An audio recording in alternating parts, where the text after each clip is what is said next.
I am the director and CEO of the Hill Agency International. I am here today because I truly believe that when we connect the right people with the right organizations, great things happen. And the Hill Agency is dedicated to do that. We are an agency of diverse speakers. We have keynote speakers, we have entrepreneurs, we have TED Talk speakers. We have so many different people with a variety of talents and skills that are waiting to assist you with your needs. Today, I wanted to explain to you a couple of things. First, let me give you our mission. Our mission at the Hill Agency is to give you a transformative experience that leaves an imprint on global audiences using subject matter experts, influencers, and educators to develop keynote speeches and workshops. It's just that simple.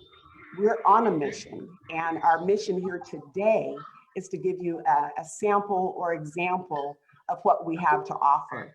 A little bit about our Bureau.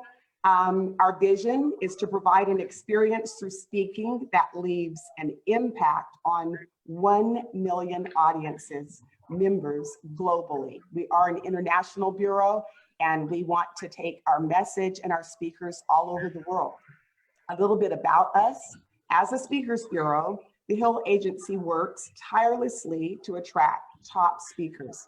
That is so key because I have been a Speakers Bureau director in the past, and one of the things that I did learn is connecting the right speakers with the right organization makes great successful events. I have been able to do that, and it's something I really enjoy. And as my speakers will tell you, I enjoy getting to know each and every one of them, as well as the customers and the clients that we're going to serve. So our speakers today are on a personal mission to share with you some of the things that they want you to see about their talents and their skills. We really want you to have a transformative experience, and we want to revitalize your atmosphere. You're in the comfort of your own home or your office. You are social distancing. You are sitting back with your coffee or wherever in your own comfort, being able to receive some great messages today and a great experience. It's going to be amazing. So with that being said, we are going to introduce to you our first speaker. Our first speaker is Renita Austin. She is out of Atlanta, Georgia. Renita grew up in Columbus, Mississippi, and she has a gift for learning. She has attended all of these schools. Check this out, you guys. She has gone to Mississippi School for Mathematics and Science, Georgia Institute of Technology, University of Mississippi, Mississippi University for Women, and Western Governors University, where she has obtained her undergraduate and graduate degrees. She believes that her reason for being on the planet is to push people into their destiny. Her personal mantra is either you're a part of the problem or you're part of the solution. I happen to agree with that. She speaks from a place of love and wishes to encourage all, encourage all to under the sound of her voice to be the best that they can truly be. So hold on to your seats. We're getting ready to have her topic today, which is You Can Begin Again. And it is your turn to impact the room, Renita. Hello, and thank you. God bless you, and welcome to this awesome platform. I am so thankful for the opportunity that I have to be with you today, just to share what is laid on my heart to share with you all. I think this is such an ingenious idea by Ms. Hill, and I am just delighted and humbled to be a part of this experience.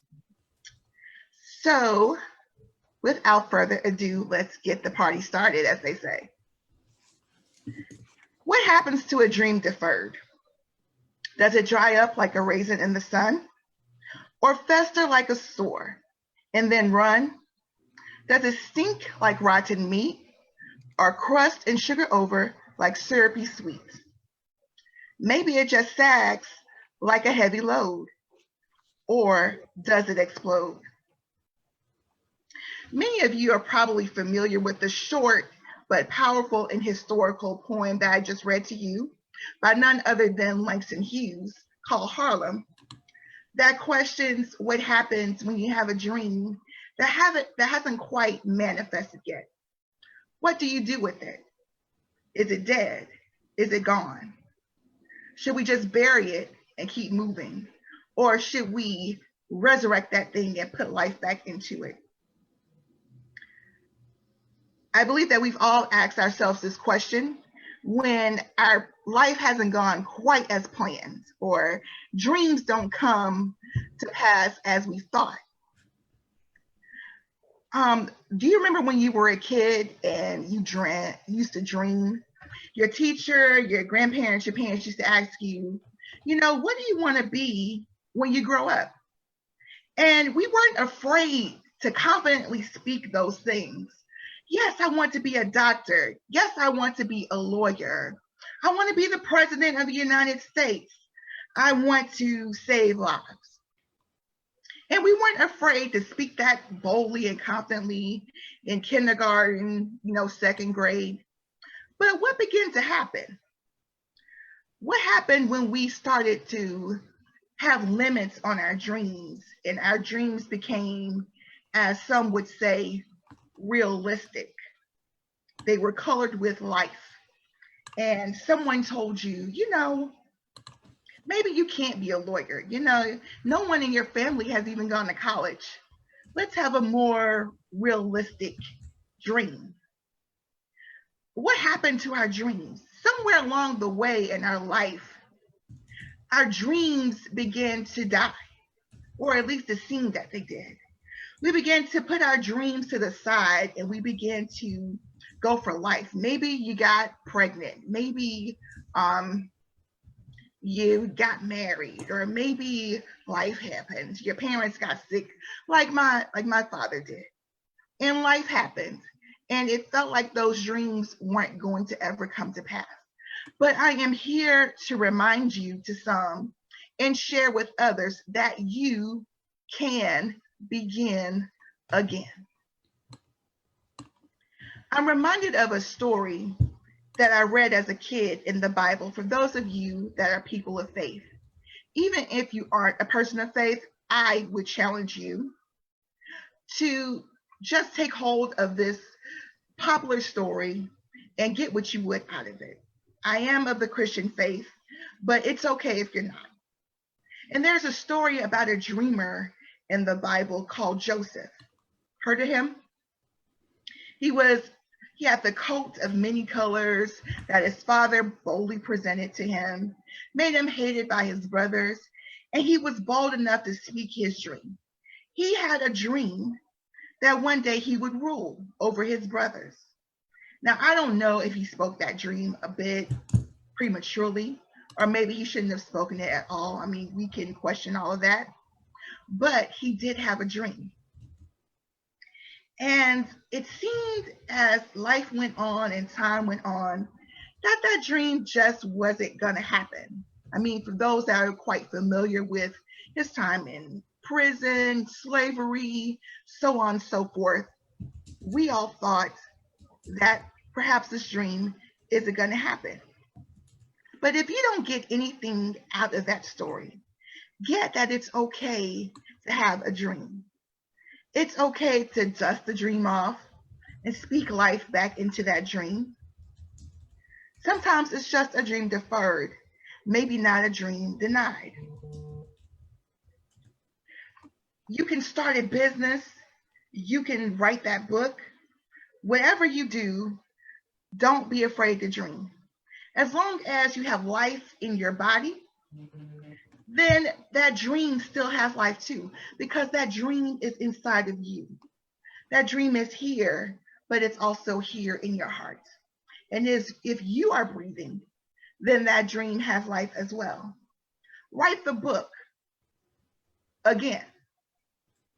Start the business, or start the business again. Take the class, apply for the promotion again.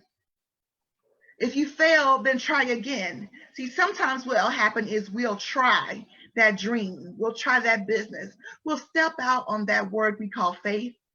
And it seems like our dream failed us. It seems like our hope failed us. And it has not. Maybe you need to tweak it a little bit. Maybe you need to revamp and rethink about it. And I know that many are thinking about this in the climate that we are in today, where we're socially distancing or whatever we want to call it and keeping ourselves safe. There's a lot of time now where dreams are being questioned. You know, our personal bottom lines are being questioned. Our jobs are being questioned. Global trade and the global climate is being questioned as things have been put on an indefinite hold or pause. But I am telling you, the times when things are quiet are the times when you don't need to be quiet. You need to be having things churning out on the inside of your brain and on the inside of your heart and your mind.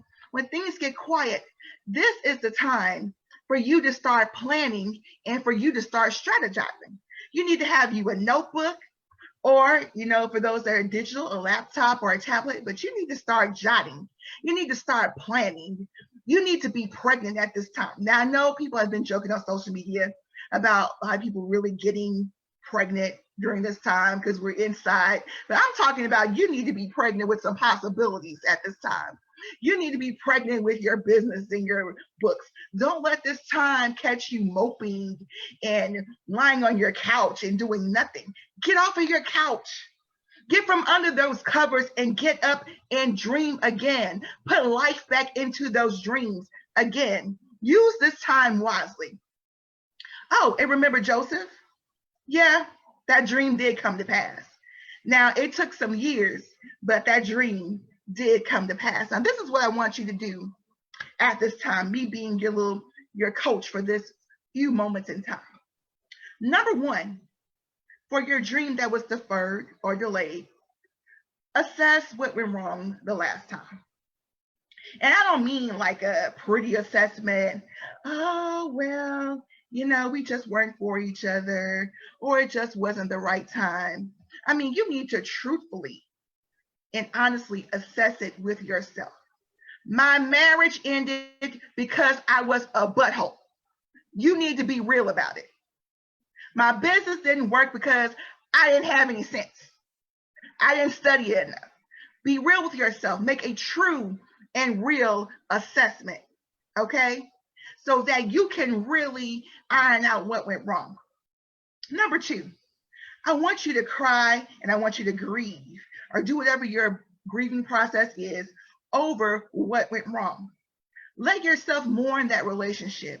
Let yourself mourn that job or that business that you thought failed. But then number three, this is what I want you to do. Don't stay there. I want you to birth a new baby. I want you to birth a new baby. Now, when mothers lose a child, it may be childbirth or maybe they have a miscarriage. They have a new baby, but it's not the same baby. They're not trying to replace the baby that they lost. They have to acknowledge the baby that they lost. So it's time to birth a new baby, right? So while we're social distancing, you need to get pregnant with that new baby. We mourn the baby that we lost, but we're going to move forward with a new baby, okay? Build you a new business. If you want to get married again, seek a new marriage that will be even better than the one before, because you know what? You're wiser. You're smarter now.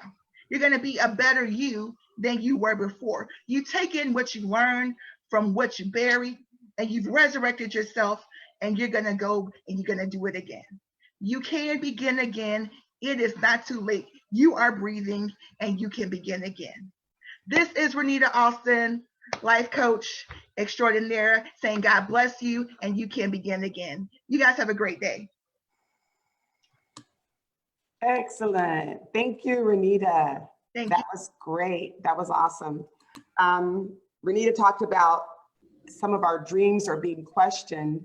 This is a time when our speakers industry and meeting planners industry, we are under some different times that we've never experienced before. We're going through some tough times. So many events have been canceled. So many of our speakers are questioning, their dreams. But let me just say this. The possibilities are unbelievable because, as you can see, we're doing things a little different. We're being creative. We're doing virtual meetings and virtual conferences. And the clients that you had are feeling the same pressure because they want you to come and speak in front of them. And the meeting planners need to be able to continue on business as usual. So the Hill Agency, we're proud to say that our speakers are right there, ready and able virtually to bring you everything that you need. Thank you so much, Renita, for those words. That was excellent. Our next speaker is Matt Jones. Matt Jones is so awesome. I love him so much. He is motivated. Yes, you are, Matt. He motivates audiences to greater victory in business, leadership, and life. Matt Jones is a world-class professional keynote speaker and author. He is committed to motivating audiences and delivering strategies to help the organizations thrive amid adversity, like we're going through right now, and excel to new heights of performance. Matt's story has been featured in both international magazines and television shows. He holds a BA in communications, MLS in liberal studies, with an emphasis in organizational leadership, and is pursuing his doctorate in organizational leadership now. Matt is currently the author of 10 books, of which I have read one. Excellent. He's a wonderful author, and he is going to speak today on inspirational motivational. Matt's topics that he speaks on, that he is an expert in, are life is a marathon, sales is a marathon, leadership is a marathon, and happiness is a marathon. Matt, it's your turn to impact the room. Oh, thank you so much, Faye. I appreciate it. Well, first and foremost, I just want to say this. It's great to be alive. And one of my mentors said, in the moment, for the moment. Because you think about it, all we ever have is this moment. And it reminds me of the story. The other day I heard about Ken Blanchard. And probably most of you know Ken Blanchard, a famous speaker, author. He's wrote The 1 Minute Manager. But he told a story about how he was on the safari. And they're in the safari and it's getting late. And they're about ready to head back to camp because night's coming. And the Jeep breaks down. So here they are in the middle of this jungle. Their Jeep's broken down. They're surrounded by all these wild animals and people are freaking out. They're like, we are in a major crisis. In the midst of all this craziness, Ken Blanchard said this, well, isn't this inconvenient? Inconvenient. And it kind of broke the pattern when people started to laugh. And I think about it, we live in some interesting times. Perhaps inconvenient for many of us. And it reminds me of when I was a senior in college and I heard 3 words no one wants to hear. On September 11th, 2002, I was told, you have cancer. Inconvenient. But from that experience, one of the greatest blessings of my life. And in my short time together, I just want to share with you 3 choices that you can use to develop what I call your marathon mentality.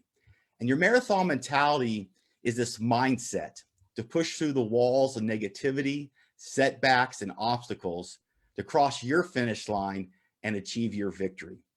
And the first choice is you got to visualize your victory. There's a timeless truth that says where there's no vision, the people perish. And that's why I think of Miss Faye and what she's done with this Speakers Bureau. She has this vision. And even though this is perhaps inconvenient times to start a speaker bureau, she had this vision to go, and now here we are doing it live virtually. And it reminds me of a personal example. At one point, the cancer spread to my brain and I slipped this unconscious state.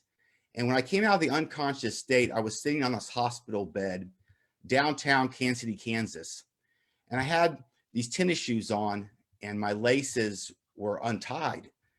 And I remember I'm looking at my laces thinking I'm supposed to do something with them. I couldn't remember what it was.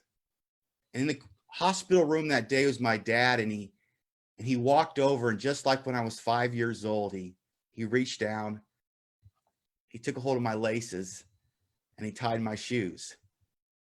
You know, I think back to that day, if only they would have been Velcro, that would have solved the whole problem. And then he helped me to stand up. And there was a physical therapist in that room that day. And they put one arm around the physical therapist and one arm around my dad. They took my left leg and they picked it up and they put it in front of my right. Took my right leg, picked it up, put it in front of my left. One by one, as I had to relearn how to walk. And that day, even with their help, I couldn't even go 5 yards. And I was exhausted. And they put me in this wheelchair and they wheeled me back to my hospital room. And I got back and I was laying in that hospital bed and I was about ready to give up. I was losing hope.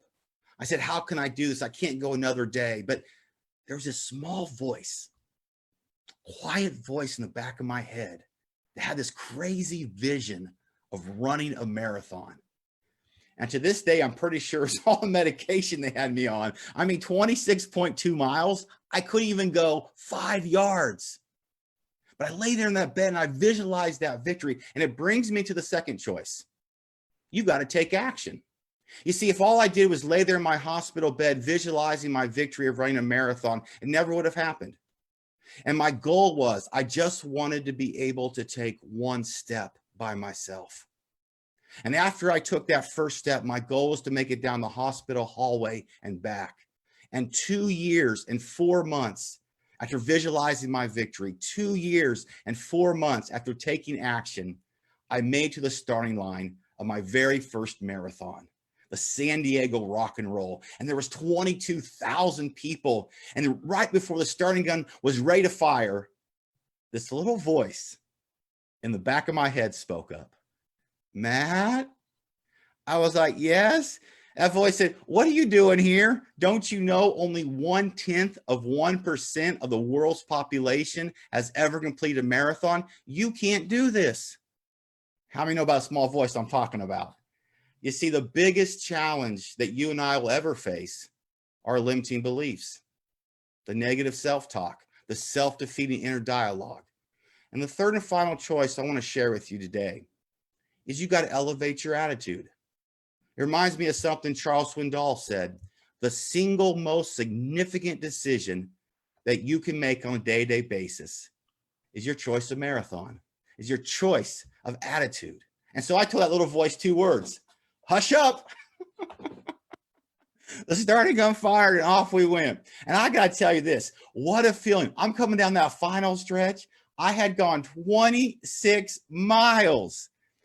I never realized how far 0.2 miles could be. And I crossed the finish line. I'm like, victory, victory, victory. And they come, they put this medal around me. And I got to be honest here. I got 18,158. But I had no shame because to me, that was an Olympic gold medal.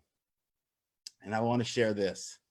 I've completed a marathon on every continent because I visualized my victory, because I took action, and because I elevated my attitude. And it reminds me of something a great American philosopher, Ernest Holmes, said. He said, if someone else has done it, you can do it. And if I can overcome insurmountable odds, if I can achieve some dreams I had, it's possible for you. And I want to wrap this up because people always ask me, Matt, what was your favorite marathon? But I want to share with you the greatest finish line I ever crossed. And that was Mother's Day, 2004. I was in the hospital recovering from a bone marrow transplant. And that morning, the doctor came in and he said, Matt, you get to go home. The first thing I did was I picked up my telephone and I called my mom. And I said, Mom, happy Mother's Day. I get to go home. And she said, Matt, this is the greatest Mother's Day gift ever. It's great to be alive. And I think more than ever, we realize the importance of our loved ones. And I want to wrap this up with what I call the ultimate choice. And that's the choice to serve. You see, after that successful bone marrow transplant, my doctor said, Matt, we got to do some follow-up chemotherapy. What that meant was once a month for 10 months, they put chemo on my head. Now you realize the pluses and minuses. I had done 9 of these. I had one left. I asked my doctor, I said, Doc, what's the medical literature say? Do I need this last treatment? And he said, Matt, there is no medical literature. There's never been someone who had what you had be here a year later. I said, well, Doc, keep doing what you're doing. But I wonder, why me? Why have I been blessed to wake up today? Blessed to take this breath in and a breath out. And the reason why I'm blessed is the reason why you're blessed. And I end this with what I call the ultimate choice, the choice to serve. You see, if you look at your index finger, those lines on your index finger, we call them your fingerprint. And just like you have a unique and special fingerprint, you have a unique and special purpose. Thank you. Now, I feel the energy. I feel everyone is standing right now in their home, in their own space, giving you, Matt, that was amazing. Matt, the marathon runner, I love it. Matt is unique, as you can see, as a speaker. He is, he's sought after and booked all over the country. And I'm serious when I say this. He's a dynamic speaker, as you can see. He gave just a little bit, just a little taste of who he is. And just for you to understand, we are blessed.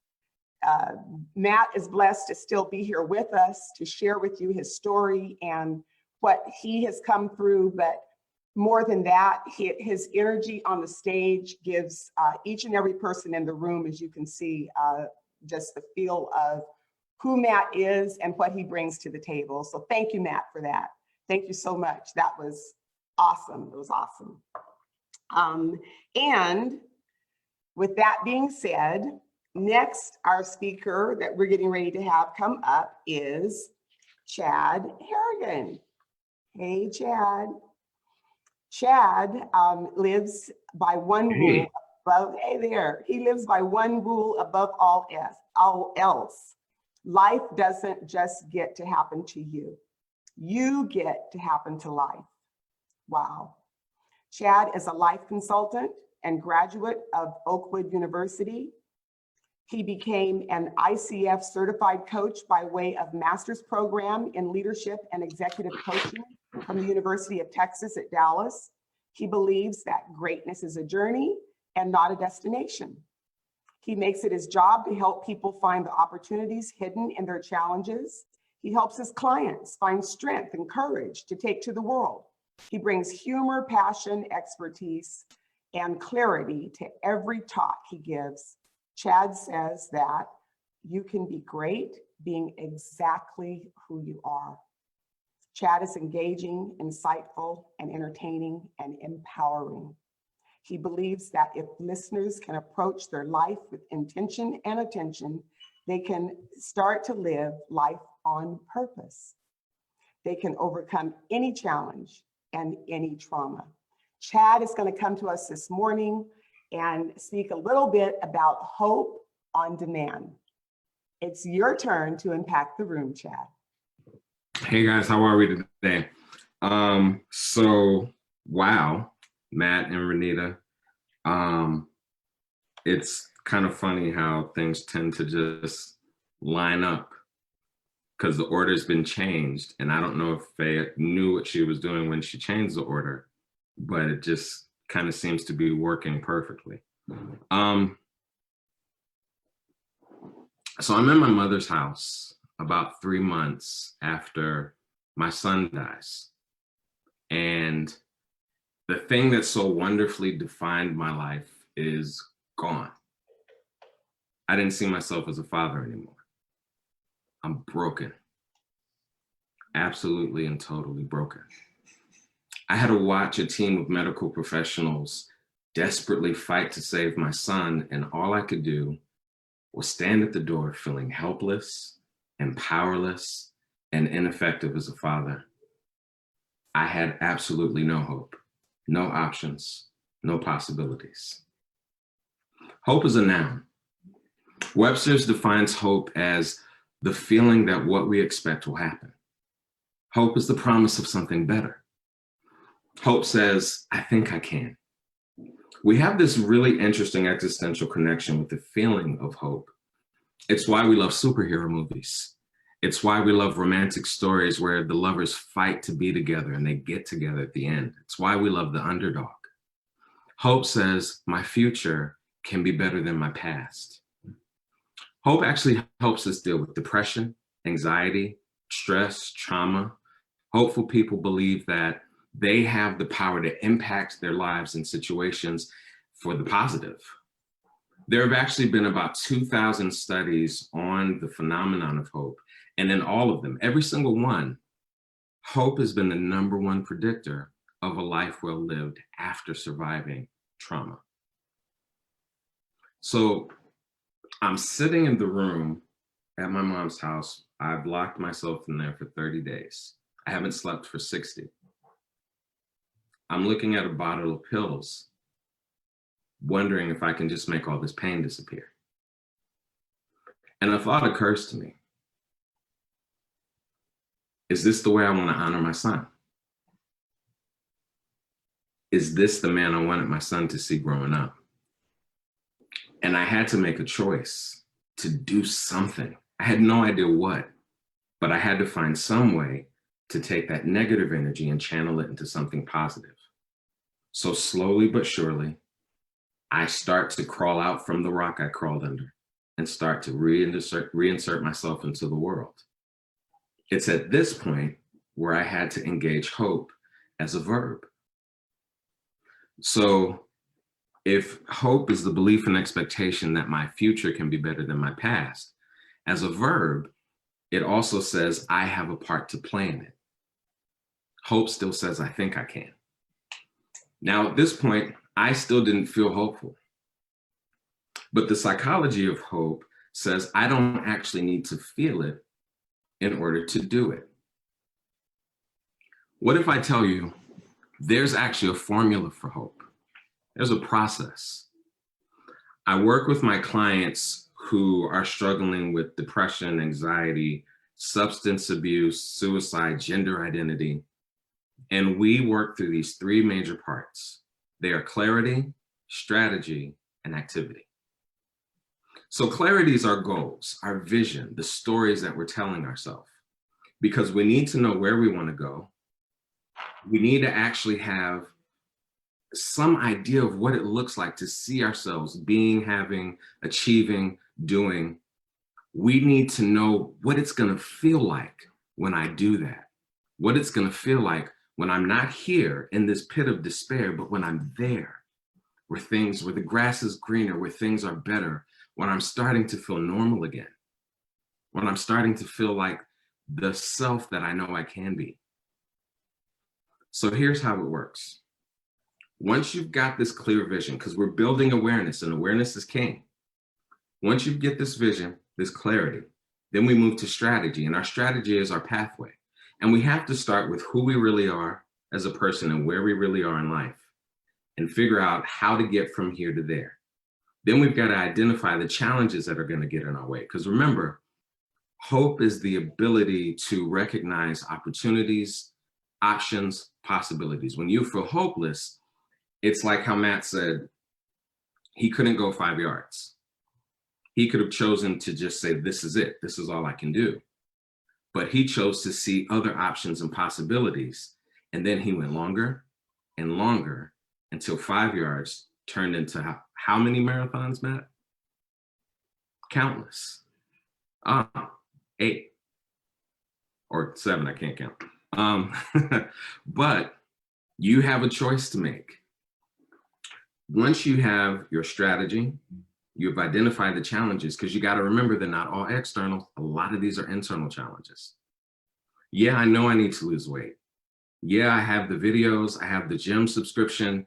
I've even bought the clothes from Target. I have them on, but I'm sitting on my couch watching Netflix.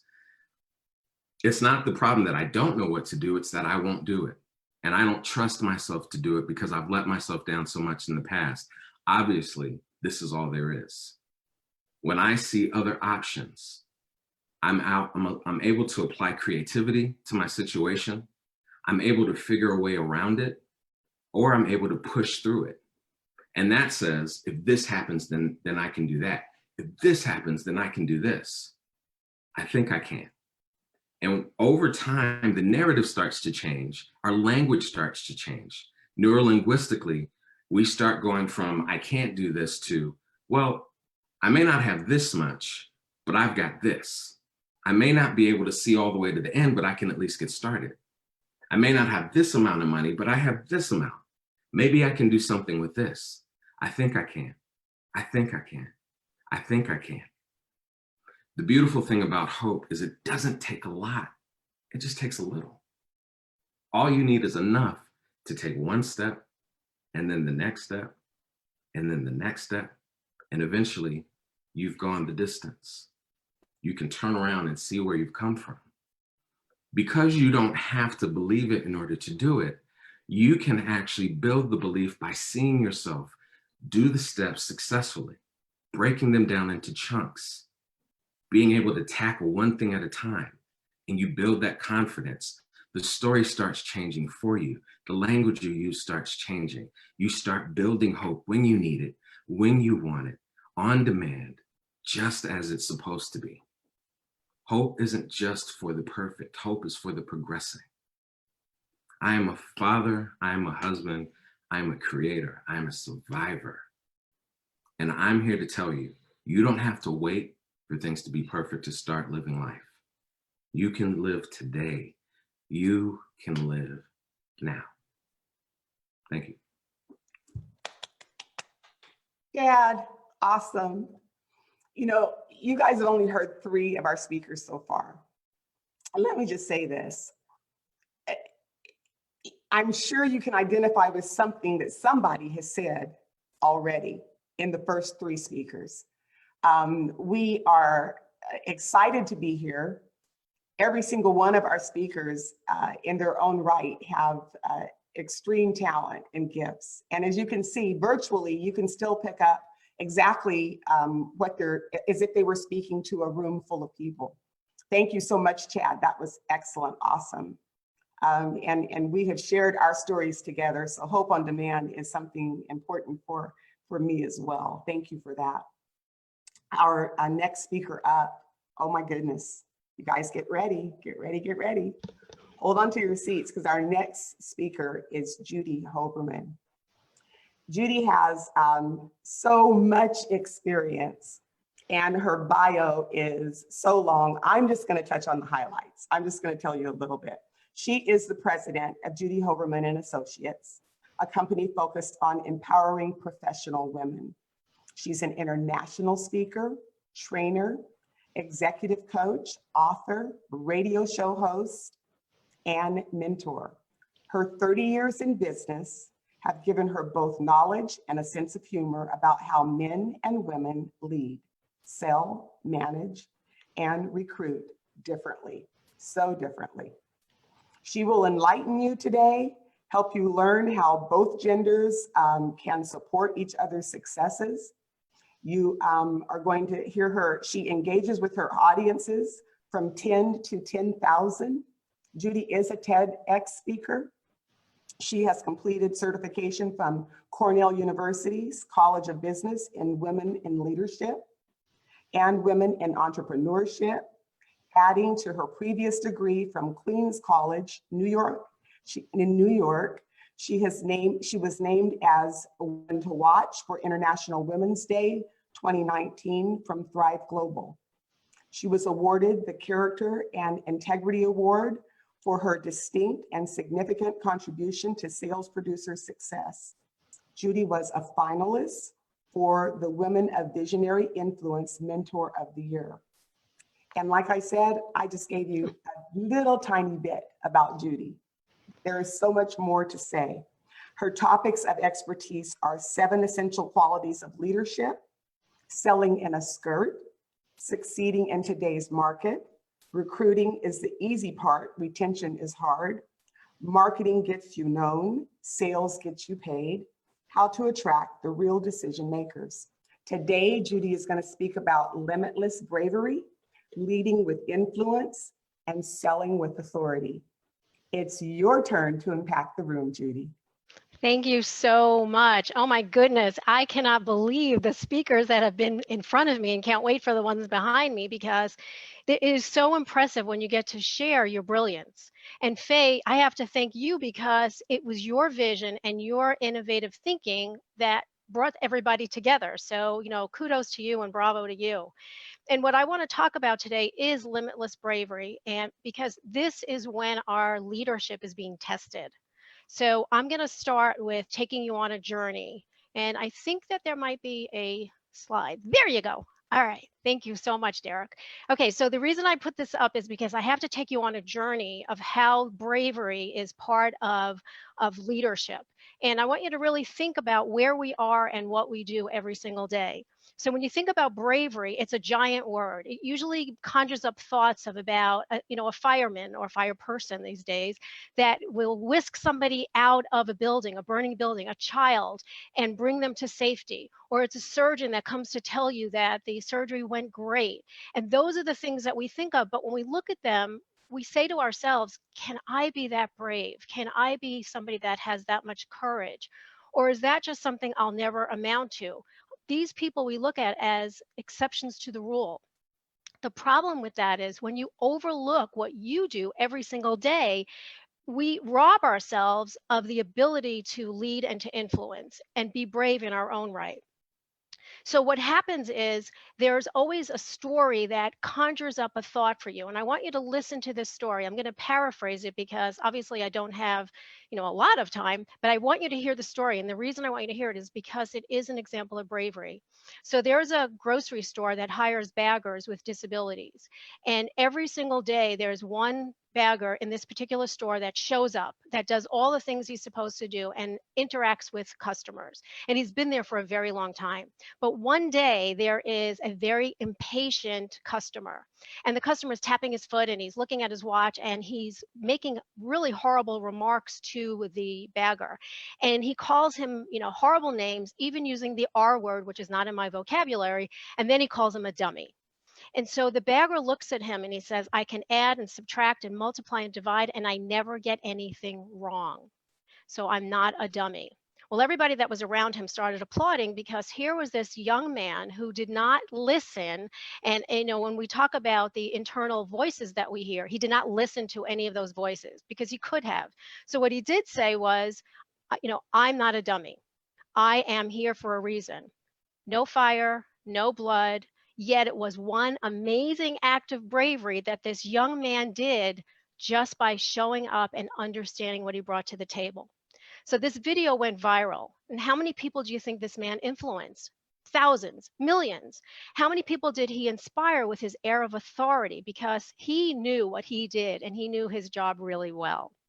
So I want you to look closely at what's going on in today's market.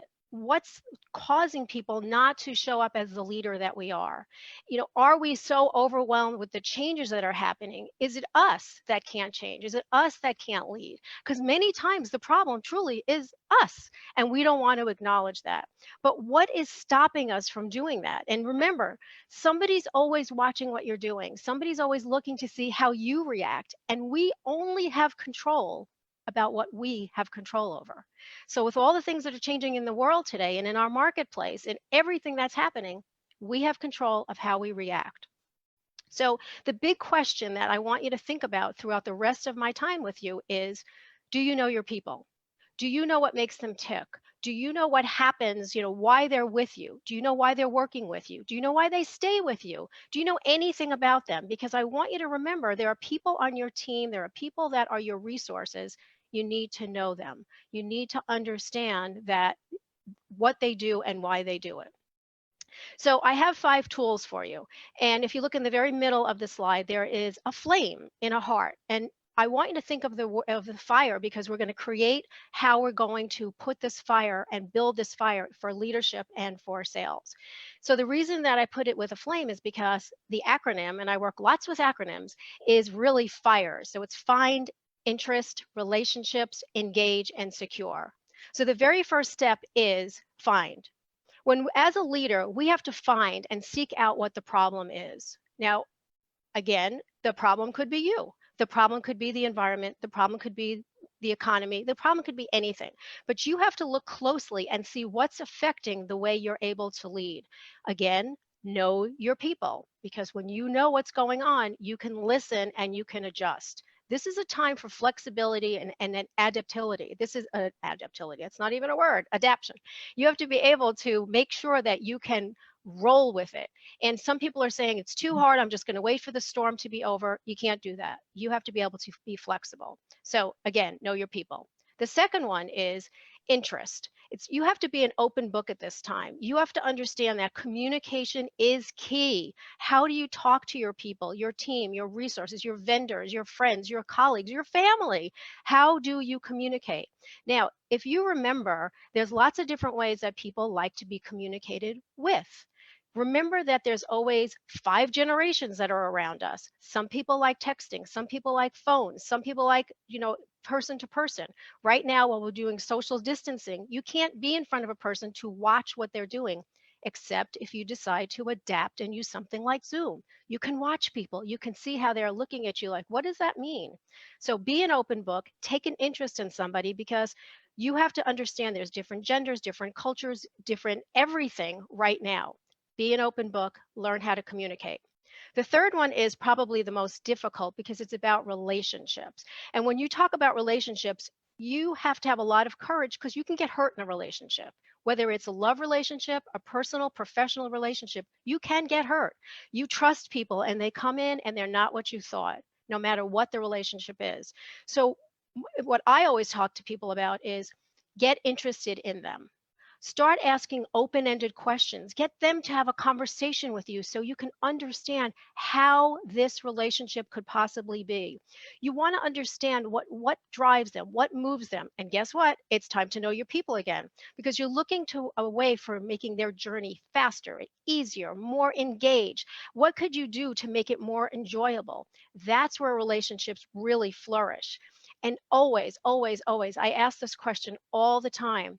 What do you still want to accomplish? When you ask that question, it opens up an entirely different conversation that is so much more valuable than you can even imagine. What do you still want to accomplish? Whether you are the lowest person on the totem pole or whether you are the CEO, somebody still has something that they want to do. Okay, the fourth one is one of my favorites, which is be generous and give gratitude. Because without generosity and gratitude, we are nowhere. You have no business. Never forget that being generous does not mean that you have to give someone money or give them something. Being generous, be generous with your time. Being generous means simply be kind to somebody, because it's those unexpected acts of generosity and gratitude that develop trust and loyalty. Think about your team, say something nice, talk to, let somebody know that you really, really, really care about what you do and what you want. Make sure they see that you are watching what they're doing. The person that has just reached a milestone, give them a shout out. The person that has just gotten their first sale, give them a shout out.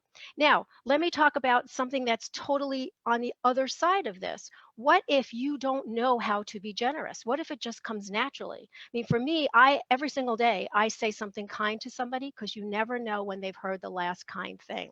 But there was another video that I saw. It was an 8-year-old boy named Connor.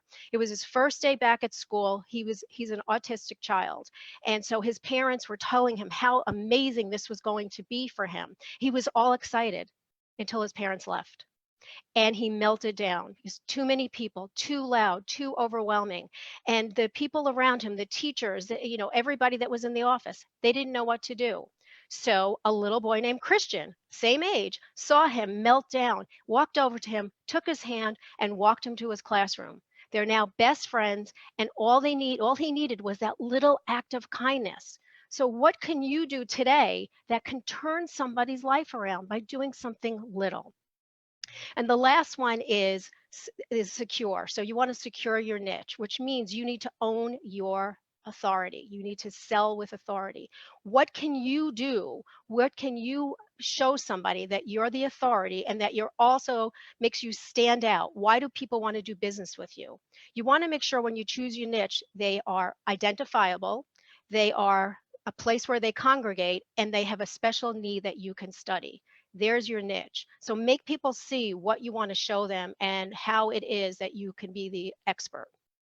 So when you use these 5 tools, you can use them in any order that you want. Just make sure that you use them.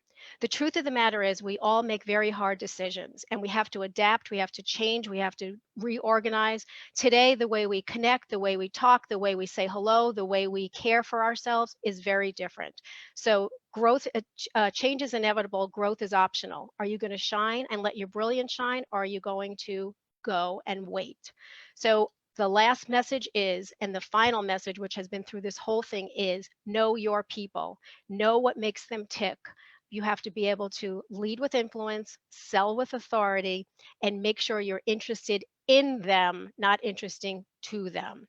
So I thank you all for your time, and I appreciate your generosity with letting us have your time for today. Judy.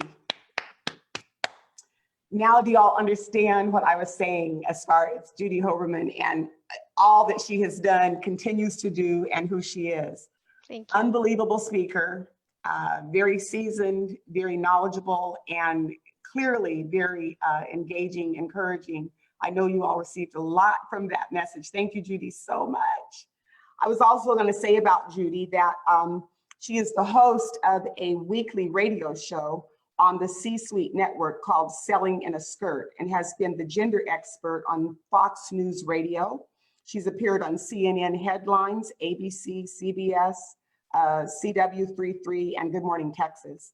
We are grateful that she's a part of the Speakers Bureau, and she's going to do so much to take us so far. Thank you so much, Judy.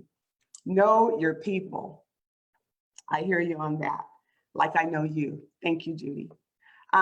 Listen, you guys, the Hill Agency International has a Facebook page. I would like for you all to be sure to first like our page, follow us, share it with your friends, and also if you could invite your friends to like our page as well. Now we are streaming this live on Facebook today, so be sure to share it where everybody can see what we have to offer, our sample of our speakers. And if you have not visited our website already, our website is thehillagencyintl.com. Some of you went there to actually register for this event.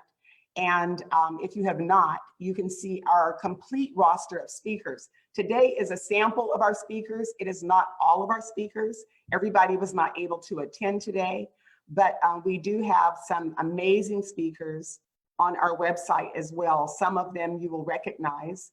And we're just excited about what everybody brings to the table, because these are such a diverse group of people, and everybody has something different. And I'm sure that you will be able to find exactly what you need through any of these speakers. Also, our sponsor today is Tap the Mic Radio. And we want to thank Dorian J. and Tap the Mic Radio for being our sponsor. And I was going to ask Colette, could you go ahead and just elaborate a little bit on that about Tap the Mic? Yes, can you guys hear me? I hear you. Awesome. Tap the Mic Radio is an amazing radio station that is family friendly. And my personal experience with Tap the Mic Radio was on a road trip with my 22-year-old son and a friend of mine who's 55. And we're riding and we're listening, and everybody's tapping their feet and clapping their hands and nodding our heads when we hear a podcast. That's amazing. What's amazing about Tap the Mic Radio is it's really a place that you can go and listen to your family. With your family, and your kids are gonna love the oldies, but there's a little something new for them. But at the same time, what's new for them is not offensive to you. So Tap the Mic Radio is an absolute phenomenal station. You can go to tapthemicradio.com and listen. You can listen in iTunes, on YouTube, on any of those podcast outlets. So I encourage you to go to Tap the Mic Radio and listen today. Thank you so much, Colette. And thank you, Dorian. Thank you so much for sponsoring this event today. Our next speaker up is Reggie Stearns-Kemp. Let me give you a little bit about Reggie.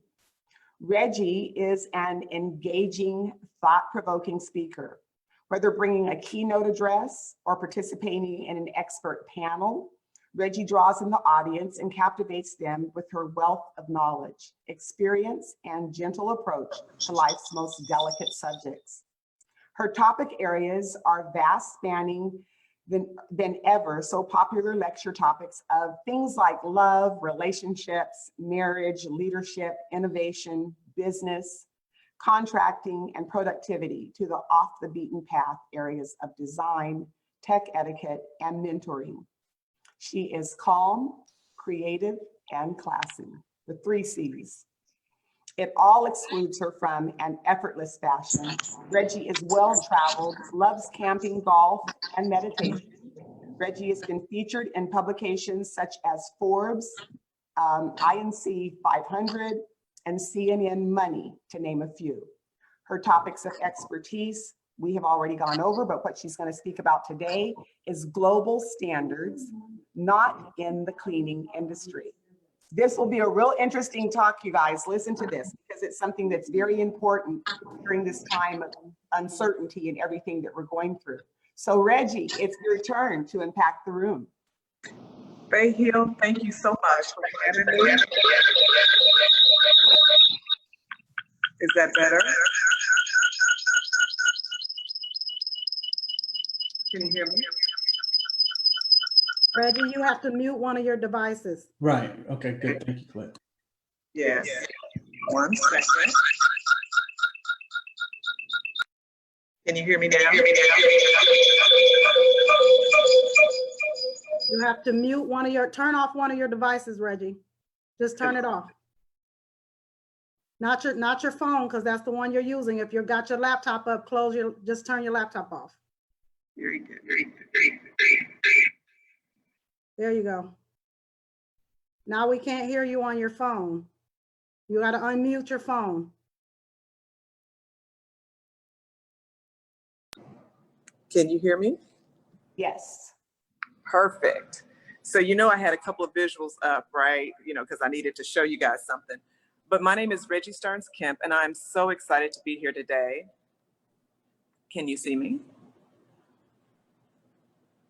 Okay, and I'm so excited to be here today. Global standards, they do not exist in the cleaning industry. And I know you're thinking cleaning is just not something that I talk about. It's not a sexy topic. I'm not going to tweet about it. I'm not going to put it on my Facebook tweet, none of that. But I would venture to say that Corona came to visit us because we did not have standards in place to remove germs in public places in a organized, systematic manner. So here we are experiencing life-changing events simply because possibly there's no standardized method of cleaning. And let me show you why that's important.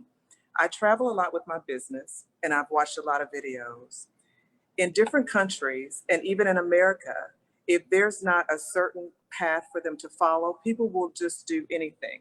So this is a glass, and this is can you see? And this is a toilet brush, correct? Everybody see it? So in some cases, people will go clean the toilet with the toilet brush and then go to the sink, pick up the glass that's sitting in the room and take the toilet roll, the brush, and clean the drinking glass. Dry it and set it back on the counter. Again, if there were global standards, that would not be tolerated. Another thing that we possibly see often is you see somebody mopping a floor and they start with the clean water, and the water will get murky because you're cleaning, but they're supposed to dump the water on a consistent basis.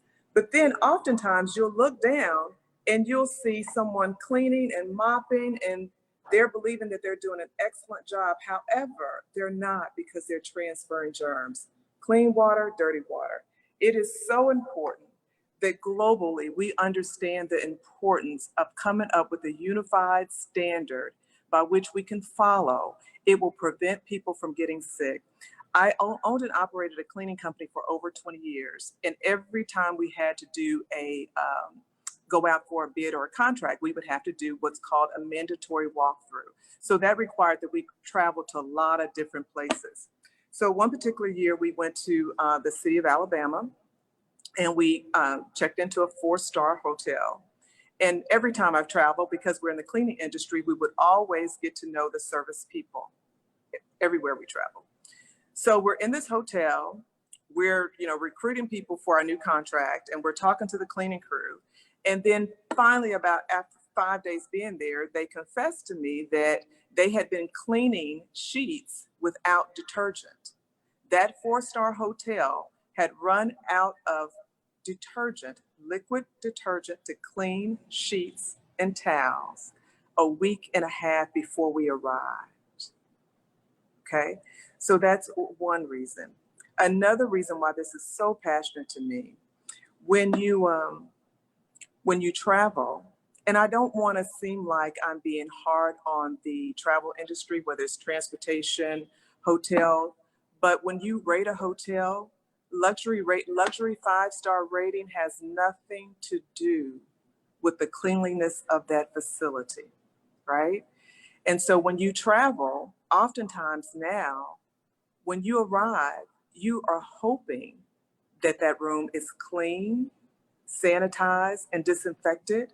But if that hotel had a conference and it was, say, maybe a 500-room hotel, the conference ended one day, and if you're like me, you don't always check out at 12 noon. You may check out at 1 or 2 or 3. But then that cleaning crew has from 3 o'clock to the next morning at 10 o'clock to clean 500 rooms. Oftentimes at hotels that size, there may not be over 14 to 22 people cleaning. And on average, oftentimes they give them 30 minutes to clean a room. Now, I don't know about you, but when I clean my home, or when I clean a room in my home, it takes me longer than 20 minutes, especially if I'm going to deep clean or sanitize. So when you have a hotel, whether it's a hotel and or a cruise liner, if people check out one day and then they're supposed to turn over 500 rooms overnight and they get off at 10 o'clock, I don't know how well those rooms are being cleaned.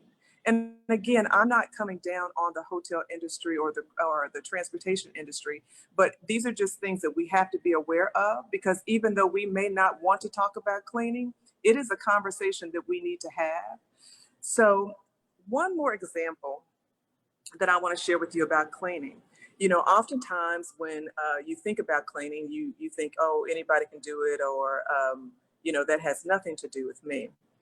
There was a contract that we went after for I have to be careful with my words, and it was a prison. And in that prison, there was a smell that the cleaning lady smelled through the pipes, the plumbing. So she decided that she would just pour gallons of bleach down the drain. So, of course, the gases came up and they had to evacuate the prison. Again, if people understood chemicals, the proper way to mix chemicals, the proper procedures to follow in different settings. Now, in the healthcare industry and also the restaurant industry, there are standards, there's regulations that they follow. But when it comes to commercial cleaning, public spaces, and things of that nature, there is no unified standard at all. Cleaning is an industry that's been around, recorded and been around since 1865. Once it arrived on the scene, you saw nothing more about cleaning until there was an ad in maybe 1965. But even from then into now, there's been conversation about the need for structure in the area of commercial cleaning. But oftentimes they'll say environmental safety, but it still doesn't include this area of cleaning. And the reason why it's important is because those are the facilities that you go to on a daily basis. Any public facility, outside of healthcare and or restaurants aren't necessarily governed by any regulating authority and or body. So it is important that there is a group called TNKA, and it's just a group of collective people that are having a conversation about this every day. So if you could join in on the conversation, we would love to have you.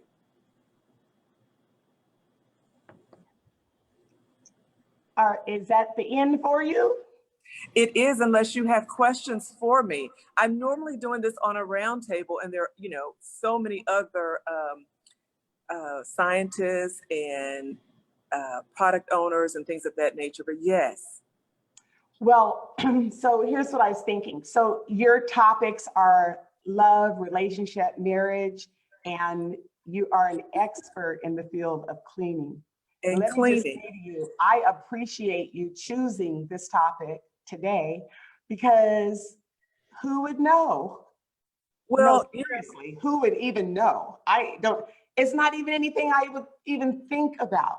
And that's a shame to say, but now it's so important that we understand what's going on around us. well, and that's the only reason why I wanted to take the time, because there's so many people that are at home and there's a captive audience. And there is an assumption that this industry is regulated, but it's not. And I think even if you can look in your household, if you have 3 children, if you don't teach them if you don't give them a method on how to do something, they will all do it 3 different ways. But you need to make sure that they're doing it right in order for it to be effective. The reason why it's so important in the area of cleaning is because it affects our lives. Yeah. We can experience premature death if, in fact, we don't learn how to remove germs correctly from surfaces and or objects. And there are different levels of cleaning. There's cleaning, there's disinfecting, and there's sanitizing. They're all different. You can clean and remove dirt, but you didn't kill any germs. You can disinfect and kill germs, but then you didn't clean. You left that surface dirt. So, and then there's sanitizing. And sanitizing is good, but there's still a level of, it's considered to be a public health level of cleanliness. So there's still germs, but it's a healthy level. So a lot of times in our industry, people will go look for a cleaning company, but they don't really understand what they need, or they have an idea of what they need, but sometimes they always feel like it's not being met.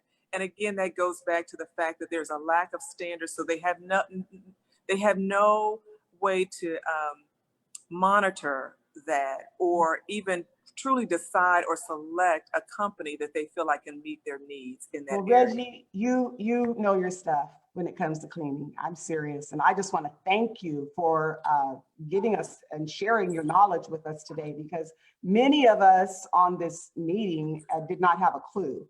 I know I didn't. And I guess life is different now. I'll be thinking about it a whole lot differently than I have been, that's for sure. So thank you. Thank you for that. And we look forward to, knowledge is power. So at the end of the day, the more we know, the better we need to do. So thank you so much. Excellent, excellent job, Reggie. Thank you. And thank you for sharing, those of you that have been sharing this on your Facebook page. I appreciate it so much. We've got people watching us live now on Facebook, and that's thanks to you. So thank you for your sharing that. Next up, wow. So here's what I'm going to say. Let me say this first. I have a team, okay? I have people that, you guys have heard that saying where they say, the people that hold up your arms, the angels that hold your arms up. Don't ever think you can do anything by yourself.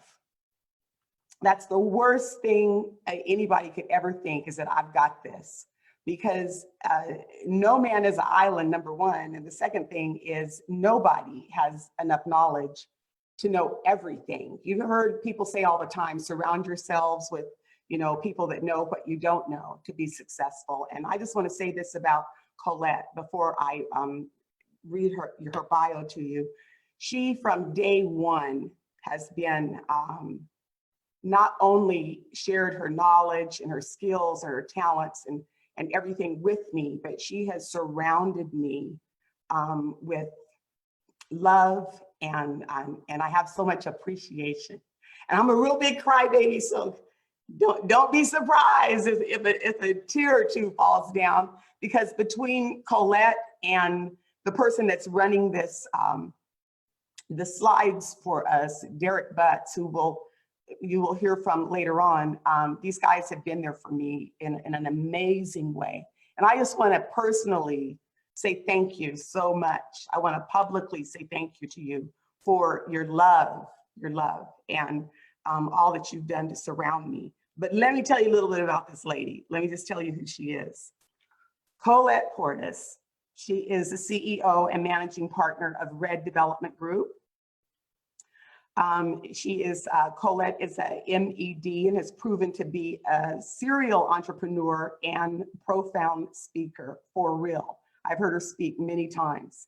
She also founded Colette Portis and Company, and Destiny Designs proved that the entrepreneurial spirit of her parents and grandparents certainly rubbed off on her. Colette has 20 years of experience as a master business coach and strategist. She has helped business owners, entrepreneurs, and executives through the process of developing roadmaps to business expansion, growth, and sustainability, ultimately leading to a lasting legacy. Known by most as a connector, Colette prides herself in saying, "I know someone who can." And this is so true. This has happened to me over and over, as opposed to, "I don't know." In line with her business accomplishments, she has earned 6 degrees, including a bachelor's in business management, a master's in audit education, and completing her doctorate in transformational leadership. Colette is the author of GOALie, GOALIE, a business strategy planning guide, and the GOALie Tactical Planner, which has helped clients double their revenue in as little as 10 months. Colette is a host of Real Eyes Destiny Radio and a contributing writer and influencer for Prime Women magazine. With all that she has and will accomplish, Colette contends that her greatest accomplishment is being the mother of soon-to-be lawyer and entrepreneur Thomas Brown Jr. Colette's topics are turning social capital into financial capital, the 5 steps of greatness, and legacy steps. Today, she is going to share with us mastering the pivot 3 steps to plan not to fail. Colette, it's your turn to impact the room. Hey, everybody, listen, I'm really excited because listen, I get to be a part of the most amazing groups all the time. And let me tell you, if you haven't been listening, this group of speakers is phenomenal. So I am humbled by the fact that I get to be connected to all of you. So let me just, can I just talk to you guys? So I'm going to ask that you turn your picture on. And so if I say something that makes you say amen, can you just give me a clap? So I know I got an amen section. That's all I'm saying. I just want an amen section. So I'm going to tell you my story, because one of the things Ms. Faye talked about is having 6 degrees. Now, anybody else would go, "Oh my God, that's fabulous, it's awesome, it's wonderful." Well, so if you haven't already realized, I am a complete overachiever. Hence the 6 degrees, right? And so I got 6 degrees because they told me that's how you do it. They told me that if you get this degree, you're going to be wealthy. You'll be able to take care of your family. You'll be able to do all of the amazing and wonderful things in the world that you want to do, because education, or let me rephrase that, a degree is the key to wealth, to health, to happiness, to all of those things. Well, let me tell y'all something. So here's what I came to understand in the process of degree number 6. At some point, I had to pause with my good smart self and say, okay, I'm not rich yet, and I've done this 5 times, and I'm in the process of the 6th time. So what has happened? And so that is how I came to master the art of the pivot, because it was at that moment that I realized that I had 5 degrees. I was working on the 6th degree, and I was not at a place where I could see wealth. I could feel wealth. I was actually living with my parents, who were sick at the time and helping them, but came to realize that all of my savings had been depleted. I had 5 degrees, working on the 6th one, and no job. And I couldn't get a job anywhere. Now, you would think anybody with 6 degrees has enough information to work almost anywhere. Well, let me tell you, that didn't happen. And so at that moment in time, I had to stop and come to the realization that what I was told and what I was doing wasn't working. Now, I would say that right now, we are all having to stop and assess our situation, because this week is way different than what it was 2 weeks ago. 2 weeks ago, we all would have been sitting in a room sharing the same air doing this thing. But today, it's not that situation. So I had to stop and assess my situation. I was caring for two parents who were ill, which means, guess what? You got to have some income to do that, because God forbid their income stop, they still need stuff. I was going to be okay. And then the other thing is, I had a son who was nearing, graduating from high school and on his way to college. And I had to figure out, how am I going to do that?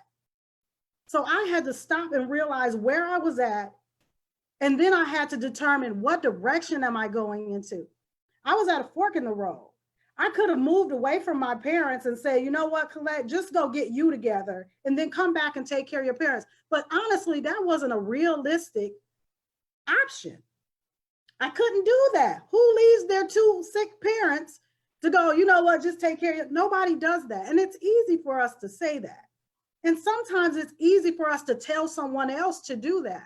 But when you really assess the situation, then that's what's going to help you to determine what the next plan was. So what I realized was, okay, I've been working on getting a job for 12 months at this point, and this thing isn't happening.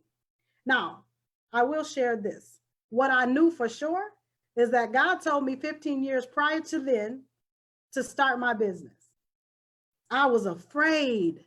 Now, this is the woman who has 6 degrees, started my first business when I was 14 years old, and I realized that I was afraid, and that fear was the thing that was keeping me from what was the greatness of me.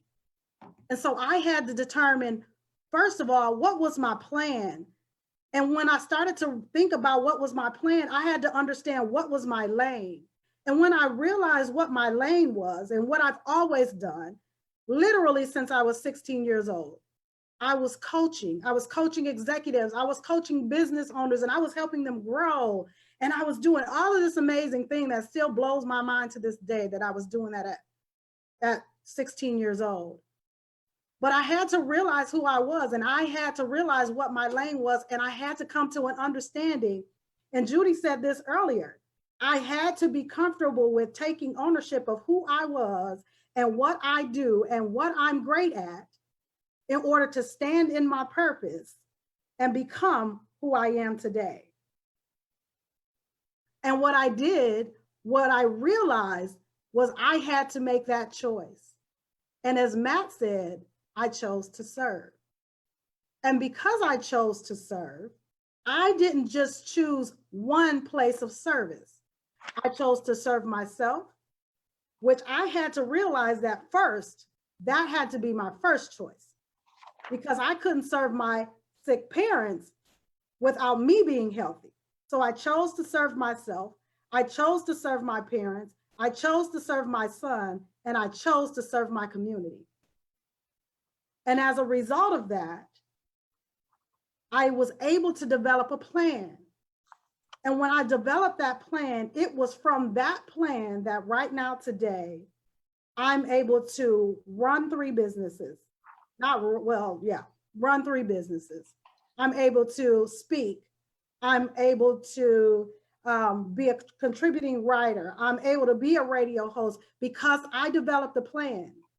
And inside of that plan, the most important piece is that I'm staying in my lane. Because let me tell you, all of the people who know me understand that I am only going to be great at what I'm great at. And I pride myself in saying, I know someone who can, because my expectation is that you are great at what you're great at. And I'm expecting that you deliver that greatness to the world, because guess what? We owe it to each other. I was pregnant with purpose. I was so pregnant with purpose that I could no longer hold it. And for the women that are on the line who have had children, you know, at some point, it doesn't matter how tight you cross your legs, that kid is coming out. And the purpose that was in me was coming out.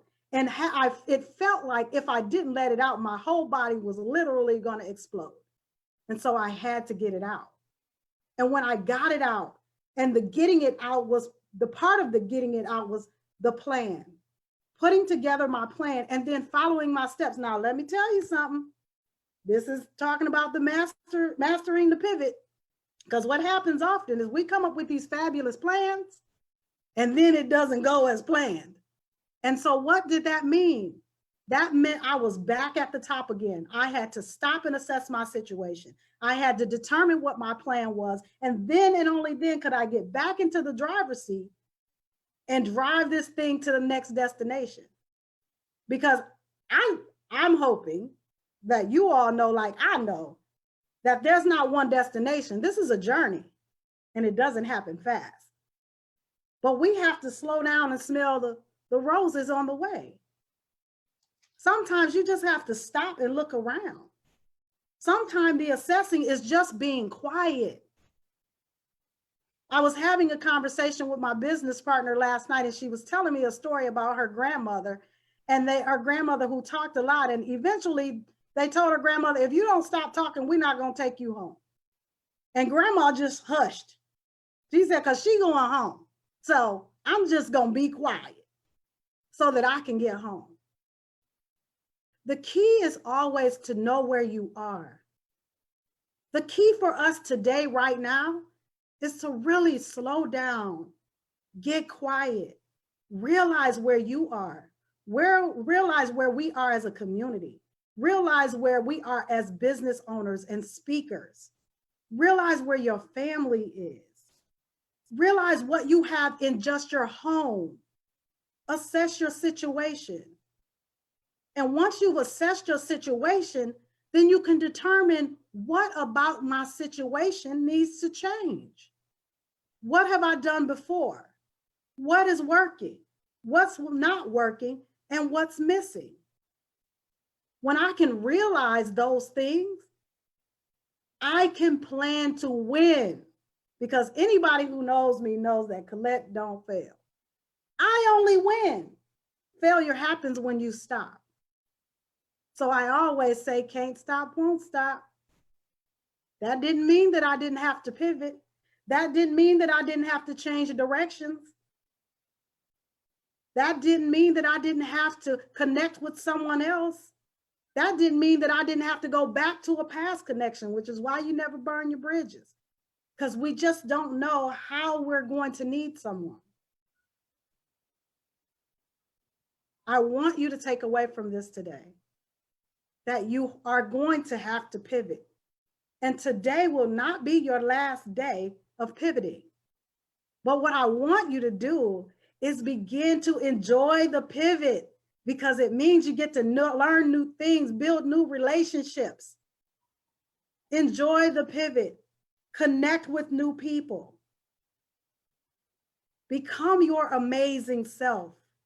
It's the pivot, in the pivot, where you learn more about yourself. Figure out who you are. Determine what you do. Determine what you're great at, and be on purpose about just being that. Somebody is always watching you, is what Judy said. Choose to serve is what Matt said. You can live now is what Chad said. You're pregnant with purpose. Make it happen. Be great at what you're great at. Thank you for letting me be great.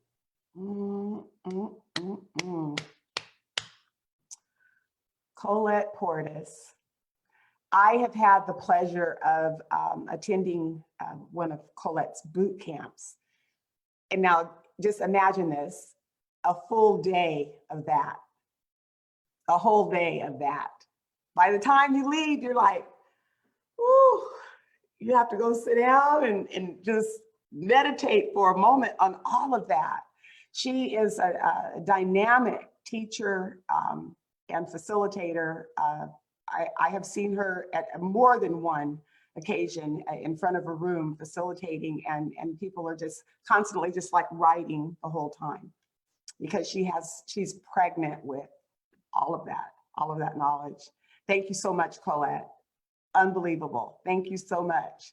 Thank everybody, because people are bringing it today. How many agree? Put it in the chat. Or do you agree with me? These guys are bringing it for real. Just a small sample of what they're able to bring in front of you. We're excited to get just a sample, a 10-minute little talk of what they have inside of them. And I'm just privileged and just feel it's such a pleasure to know each and every one of them. So who's up next? Oh, Lord. Oh, Lord. It's him. Put your seatbelt on. Put your seat. What you talking about? My goodness. I've known, affectionately known as TK, Tim Clun, for many, many years. I'm going to say about maybe 10 years. And this man is dynamic. First of all, he knows every sports figure that there is in the area of Dallas, for real, knows them. And he's ex-military. Let me just give you a little bit about Tim. I'm going to read some of his bio. Again, this is another person with a long bio because he has a journey that he has been on. He has done quite a bit. So Timothy Clun is a United States Air Force veteran and is regarded as one of the top industry leaders as a relationship specialist in the world of corporate and sports marketing. He is a leading authority when working with hundreds of professional athletes and celebrities on their personal name brand campaigns and potential endorsement opportunities. PK is currently the CEO and founder of Ferv Systems, LLC, which is focused on products that enhance performance, protection, and recovery for our bodies. So important. Their new line, Ferv Forever, which is a CBD infused product, are currently available at fervforever.com. His book, Stop Whining, Start Winning, was published in 2017 by Tactical 16 Publishing Group, which is available on Amazon. The book focuses on helping individuals get out of their current personal rut and get back on track to winning and reaching their personal and professional goals in life. He is also the founder of the Red River Celebrity Softball Game, which kicks off at Red River Shoutout College Football Weekend in Dallas. And the game is made up of celebrity alumni from both universities and benefits several charitable foundations. He works with several charitable foundations assisting in raising money and awareness for national organizations like Lone Survivor Foundation, Big Brothers Big Sisters, Hounds and Heroes, Miracle League of Parker Country, Soldier Angels, and many, many more.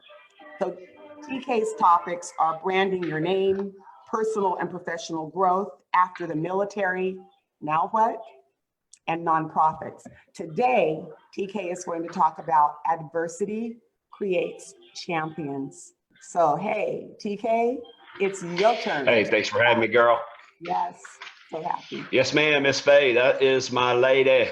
That's my amigo. So we've done a lot of stuff together. We've had a lot of fun together, and it's just a true blessing to be a part of the Hill Agency.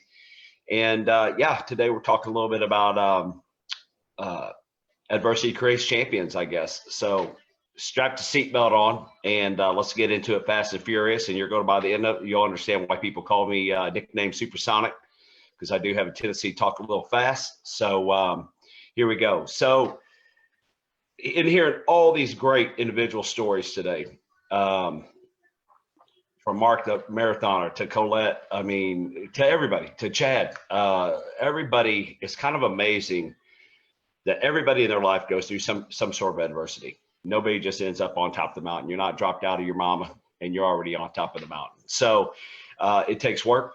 It takes drive, takes discipline, takes sacrifice, takes a lot of things to get to that next level. And speaking from somebody who's failed probably about 5 times more than I've succeeded on every single opportunity I've done, I can promise you that you're going to go through adversity if you want to be a successful person in this world. So I have dealt with individuals who have lost their legs, lost their arms, have been blown up. On the military side, I've seen it on the civilian side. I've had friends that have been in accidents that have lost their legs. I have seen individuals, again, that have lost family members, lost children. And, you know, it's how do you rebound from all that? And what's amazing to me is the individuals, every one of them is inspiration to me. Chad, Colette, everybody. I mean, Colette with 6 degrees, amazing. I've got like 1 semester of college. I got a 4.0 while I was in the Air Force. And I was like, I'm going to finish while I'm on top. 1 semester is good enough for me. So, and I've been overly blessed in this world to have a lot of great friends, a lot of great family that's helped, that's opened doors. And, but again, let's talk about adversity. So I haven't seen one person, I haven't talked to one individual from a corporate level, from a professional athlete, from Olympians, you name it, that have said, yeah, you know, I just kind of woke up and man, life's been just so easy for me. And, you know, I've never looked back. No, every single person I have had my rear end handed me more than once. I wanted to give up about 9 out of 10 times, but it's that 10th time that I actually got back up off the canvas that made the difference. And that's pretty much life in general. You know, God didn't say it was going to be easy down here for you. He didn't put you down here to, again, just give you everything you want, make life easy. It is a grind. It's a grind every single day. And there's some ways that there's some things you can do that can help you get to that next level. And so when I look at people, some of the things I love about people's adversity is the flip side of what they're doing to use it to inspire people. And that's where the champion comes from me. And I think every single person, you don't have to be a pro athlete. You don't have to be a corporate executive. You don't have to be, you know, like me, nobody special. I'm nobody special. I just happen to care about people and want to do what I can to help. And I believe everybody has a story that can inspire individuals and motivate individuals to keep moving, keep pressing forward. And I think it's all of our jobs to be able to do that. And, you know, personally myself, I mean, I've made a ton of money in the corporate world. I have had zero money in life. I have had getting ready to lose a house during the 08 through 010 collapse. I mean, just about what you can think of, the worst of the worst. If you can kind of almost imagine it, I've probably been pretty close to being through it. And the one thing basically that has kept me going is my faith in God. To just be like, hey, don't sweat it, everything's gonna be okay. And for about 2-year period there, if I said that phrase one more time to my wife, I was probably gonna get stabbed in the chest. She was about worn out on, I hear you, I wanna see some actions. But again, sometimes you just gotta stay faithful. You gotta go through the ride. It's all a journey. You can't get too down on yourself. You can't get too up on yourself when things are good. That's life. Blessings are gonna come. Opportunities are gonna come. Is how do you continue to move forward when you have opportunities and even adversity. I look at them as opportunities. And Romans 5:3, you know, you have the short of it is that, you know, we all go through trials, and those trials actually help us persevere with things going on. And so when I do go through what I would consider adversity or a little bump in the road, or things aren't just going my way, and which they usually do, but every now and then I'll get a little speed bump. You know, you kind of look and I kind of step back, kind of think about, you know, what's God trying to show me? What's going on? What does he need from me? Could be just drawing me closer to him sometimes too. Because, you know, when things are bad, man, you and God right here, you praying, I need some help. throw me the lifeline. And guess what? He does. He throws you the lifeline. And then as things start getting better and things start rocking and rolling, what happens? Maybe you're not talking to God as much as you were when you're having adversity, right? So what does God do? Reels you back in, let me bring you close again to me. So what I'm going to have to do to you, we have to give you some adversity to reel you back in. And that's really the champion that I see in people that are able to go through adversity, pick themselves up, push forward, and actually help, again, inspire and motivate other individuals that might be going through the same thing. That was inspiration to write my book, trying to help people just really almost learn from my mistakes and how to shortcut some things and maybe help them move a little bit faster in life. When it comes to adversity, it's almost like the boxing analogy, right? You're fighting, you're in there every single day, mixing it up with life. Sometimes you're winning, sometimes you're losing, sometimes a round goes for you, sometimes a round goes for life.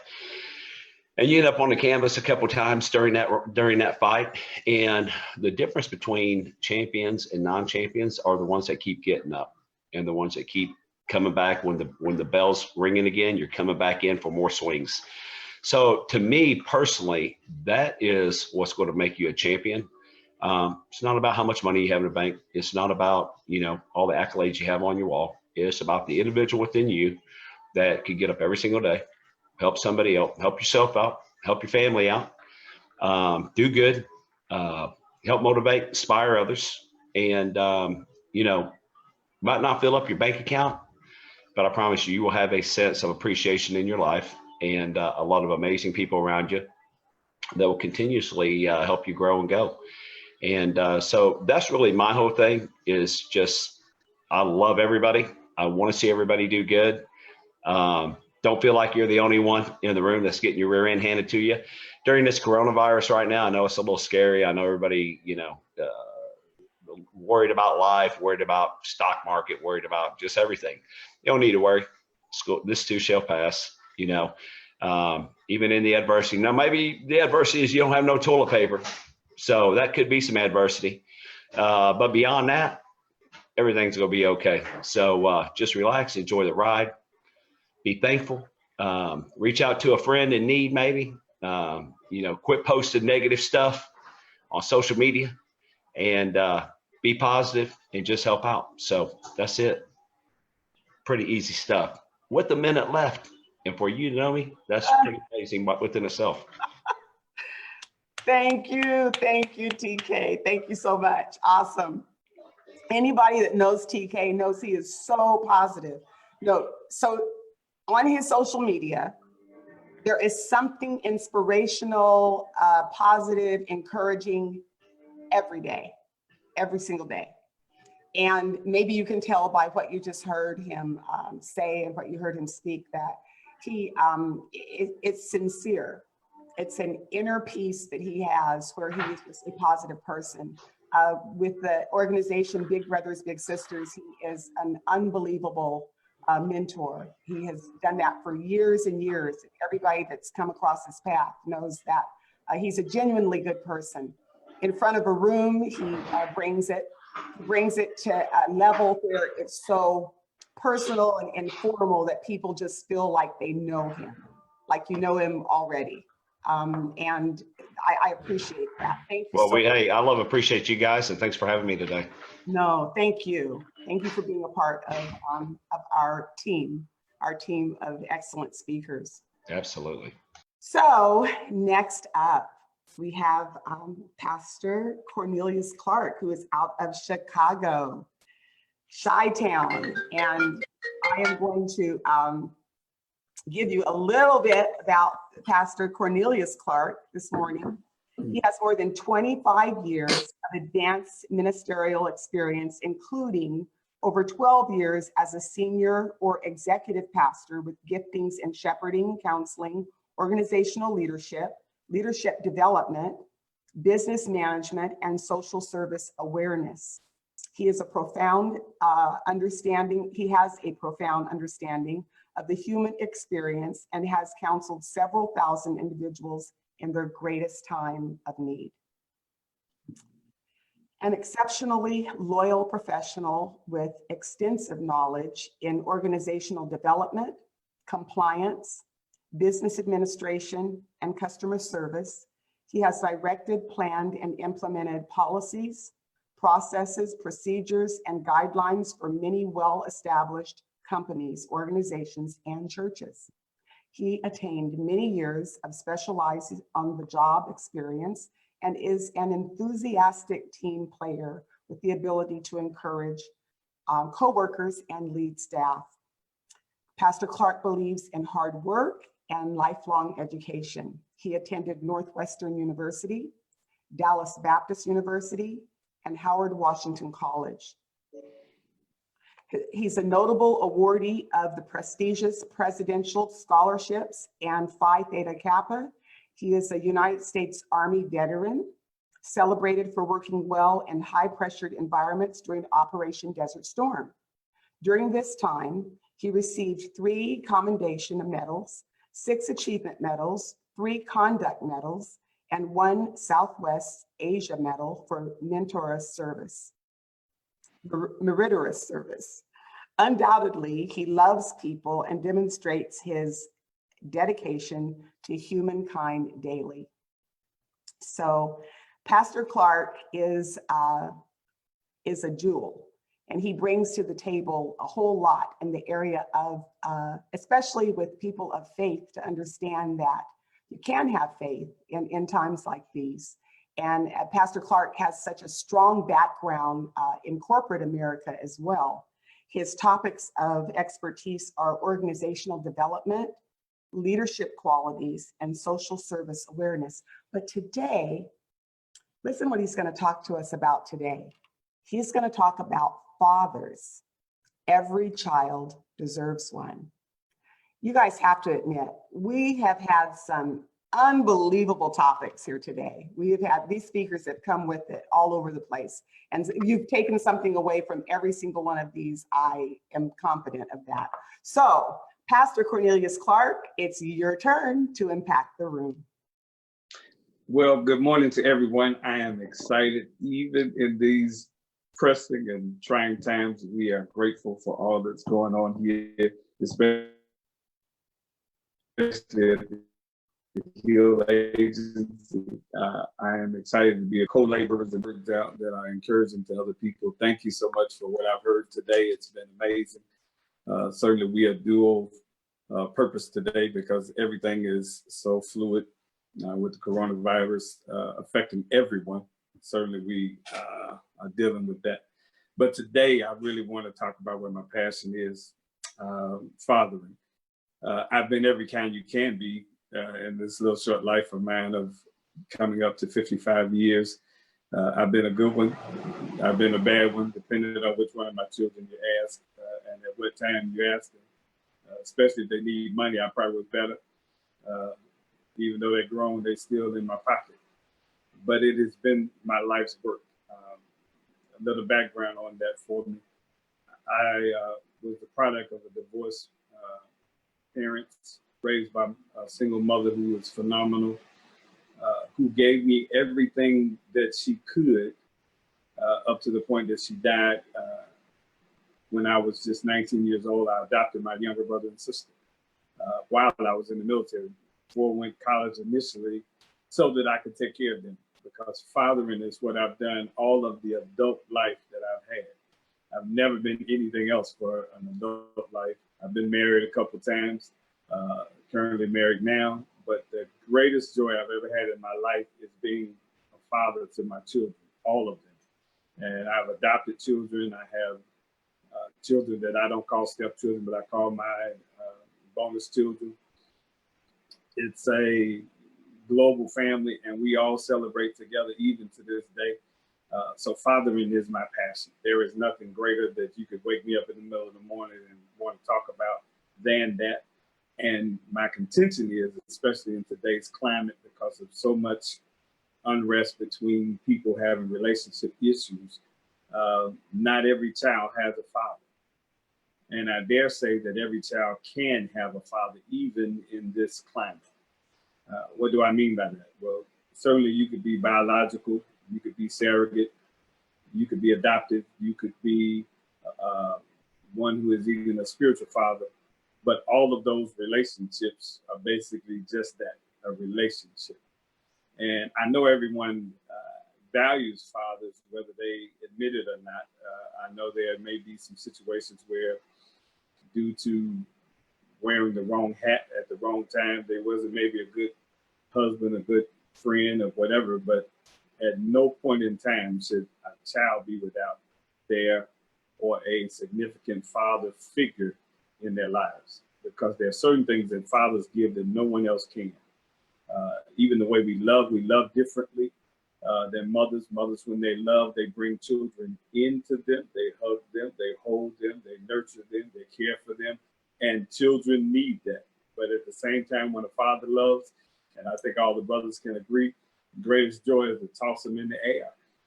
Let them fly, let them see what they can do, let them have confidence in what they can accomplish, because when children are loved with a balanced love, they come out as balanced people. And if we want to raise good men and good daughters for the next generation, which is our responsibility, the Bible says it this way, and I digress for a second just to prove that I am a pastor. He says, blessed is the man whose quiver is full of them. It's not arrows in the sense of an archer, but it's arrows in the sense of children. And a man's job, the father's role, is to simply direct them to a target. Sin, if you go to the base meaning of that, sin simply means to miss the target. Then it's a sin for your child to miss the intended target that they were formed for by God. And fathers, I hold us accountable for that. Mothers, I hold you to hold us accountable for that. So when you're talking about fathering, it's very different than mothering. I love my mother. I have no qualms about what she's done for me. But what she did was she gave me all she could, because the one thing she couldn't give me is how to think like a man. And if I don't get that aspect as a man, then I won't learn certain things. So there's a couple things I want you to take away from this little conversation today. I got words forever, so I could talk everybody's time out, but I won't, because I'm smarter than that, because then I won't be invited back. Simply put, it's this. When you are a father, you teach your sons two significant things. You teach them how to be men, and you teach them how to grow and develop in confidence. As a father of a daughter, you give her something that's unique as well. You teach her how to be a lady and how to have also confidence. But what mom gives is she teaches her daughters something different. She teaches them how to be women. And a man cannot teach a lady how to be a woman, a child how to be a woman. That has to come from her mother. And conversely, a father has to teach a son how to be a man, but mom, you teach him how to be a gentleman.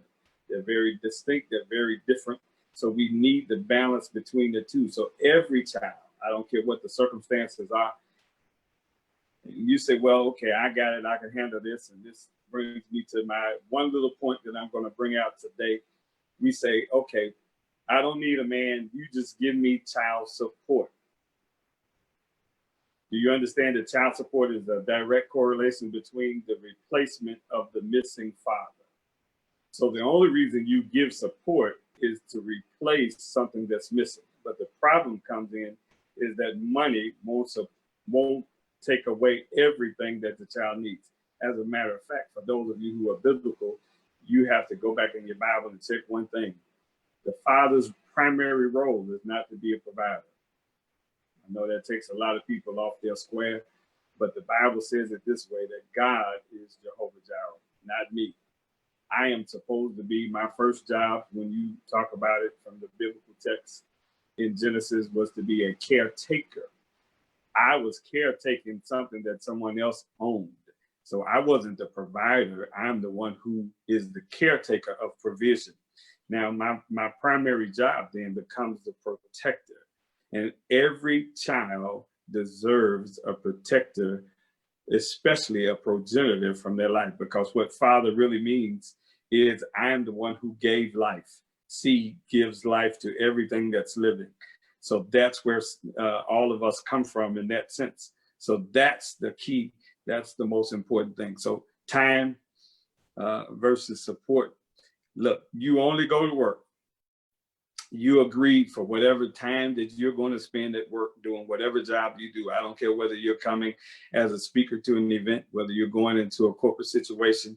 You're saying, I'm willing to exchange my time for your monies, or my time for support. Time, simple thing, and I'm gonna close with this. Time is chronos versus kairos. Chronos means minutes, days, years. Chronos, that's why we have a chronological watch, a chrono watch. It's just keeping record of temporary things. Kairos, on the other hand, is permanent. It's the time for the action that's needed at that moment.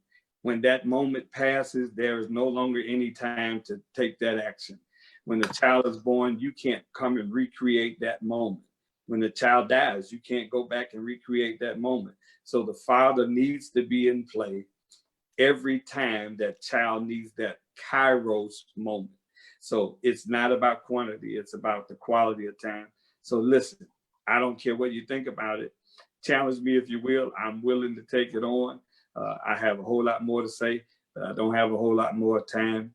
I'm gonna give back my time now because I understand we have some phenomenal people that's still coming up. But listen, fathers, every child deserves one. Doesn't matter whether it's biological, whether it's surrogate, whether it's spiritual, or all of the above. Every child deserves one. Thank you, Ms. Faye. I appreciate it. No, thank you. Thank you so much. Awesome. A message that, and I think we have quite a few fathers in the room, as a matter of fact, that fathers need to hear today. Yeah, Bob. Yes, and hopefully somebody will even share some of your wisdom with other fathers that are in their circle as well. We appreciate you. We appreciate your knowledge and you sharing that today. It was excellent. Excellent, as I already knew it would be. Thank you. We are halfway through, or a little over halfway through our time today. I want to again take time to thank our sponsor, Tap the Mic Radio, for being our sponsor. Dorian J, unbelievable person. I know him and love him and thank him so much for his sponsorship today. You know, it means a lot when people believe in you. And when they step up to sponsor you, it gives you a feeling of, wow, okay. So I have this team of people that are helping me through this, but I also have a team of people that are on the outside looking in and still lifting me in all kinds of ways, many ways. I can't say enough for all the speakers. Every single one of these speakers has been a joy on this journey so far, because you guys, the unique thing about where we're at today is we stepped into this in a very uncertain time for a speakers bureau in particular. But one thing we do know is that, as you can see today, it does not take a physical building room gathering to give a message and to wow a room and to amaze a room. We can do that, and thank the Lord for technology and our ability to come in and do things virtually and give you a little bit of what we have. Today is great. We're next up for us today is Miss Michelle J. Lamont. Michelle J. Lamont and I have worked together in a few different areas.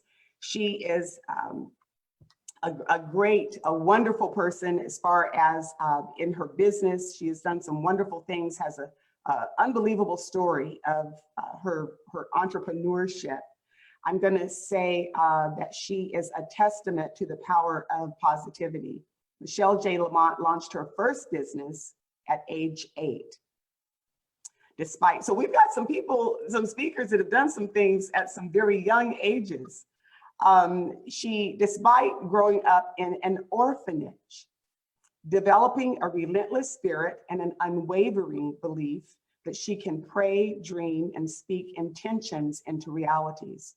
She survived a bank account of only $250, a clunker of a car, and endless nights rolling frozen Domino's pizza dough to eventually open dog-centric Foxy Paws and transform it into a $1 million company with 40 employees. With a unique combination of uncanny news, judgment, and savvy business sense, Lamont later launched her own public relations company and became profitable within 45 days. Through Lamont PR, though Lamont PR remains the centerpiece of her empire today, she has expanded into successful co-careers as a motivational speaker, life coach, mindfulness expert, and manifestation guru.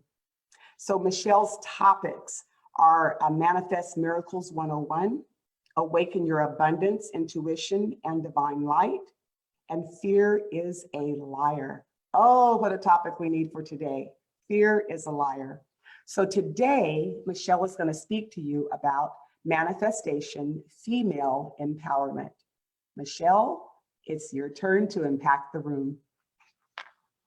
Hello, good morning, everybody. I am Michelle J. Lamont.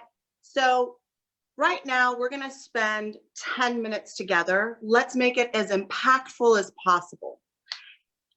No matter what is going on in the world right now, even in the most difficult of situations, it's easy to connect with our highest and our best light. Because no matter what's going on around us, right? It's what goes on inside of us that is truly, truly important. It's all that matters. Energy, the way you vibrate, the way you feel, the way you think, you're attracting it. You're connecting to it. You're choosing to either see everything in the light of divine abundance or in the lack. And what I'm going to do, because we only have 10 minutes, is I'm just going to give you a 3, 2, 1. 3 ways today that you can empower, enlighten, and connect with that divine light that's inside of you, because it's inside of me. And if it's beaming like an asteroid out into the universe, I want you to beam too, because I'm beaming when you beam. We're only as high as our weakest link. And if one of you is suffering, we are all suffering. So remove suffering. You know what Buddha says? Buddha says suffering is living in a moment that has already passed or living in a moment that has yet to occur. Right now, you're with me and I'm with you. Do you feel that? I do. Change that frequency. Change that energy. You're a divine, beautiful, abundant light, brothers and sisters. Nothing less will do, nothing less. So right now, let's start with a breath. We're going to do 4 breaths in through our nose, accepting our divine light energy, and out, releasing anything that is not for our highest and best good. 4 times with me right now as a group.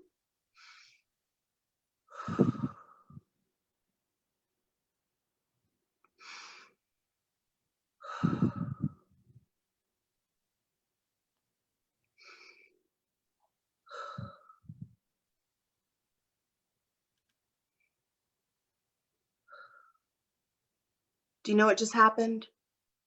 We all just synced our heartbeats together. Whether we're 1 or 1 million or 1 trillion, that's all it took. And so right now, since we're here, since we're divine, since we understand, since we're sharing a heartbeat, let's talk about 3 simple things that you can do today and every single day to accept the fact that you are a freaking magnet of amazing abundance and unlimited gifts. Whether it's abundant in love, whether it's abundant in money, whether it's abundant in travel, it's just energy. So let's connect to your energy, because let me tell you something. If the birds and the bees all have a purpose, so do you and so do I. So the first thing that I would say when you're trying to really connect with that energy that's inside of you is to write it down. Why? Because spelling, S-P-E-L-L, spelling, it is a way for you to write it. You're taking the mental and putting it into the metaphysical. So you're now creating a vibration of abundance with your words and your actions because you took it and you wrote it down. What did you write down? Mentally, what did you write down if you had a piece of paper? If you were writing it down, what did you write down? All right. Now, connect with that vibration because everything you need, guess what? It already exists. It may not be in the reality that you're living in right now, today, but it already exists. You just need to attract it into your life. So when you are a magnet of your divine energy, man, mountains get moved. And we're here to move some mountains. Are you? I am. You are. So the second thing that works like lightning speed is speaking it. Speak that word. I am assemble.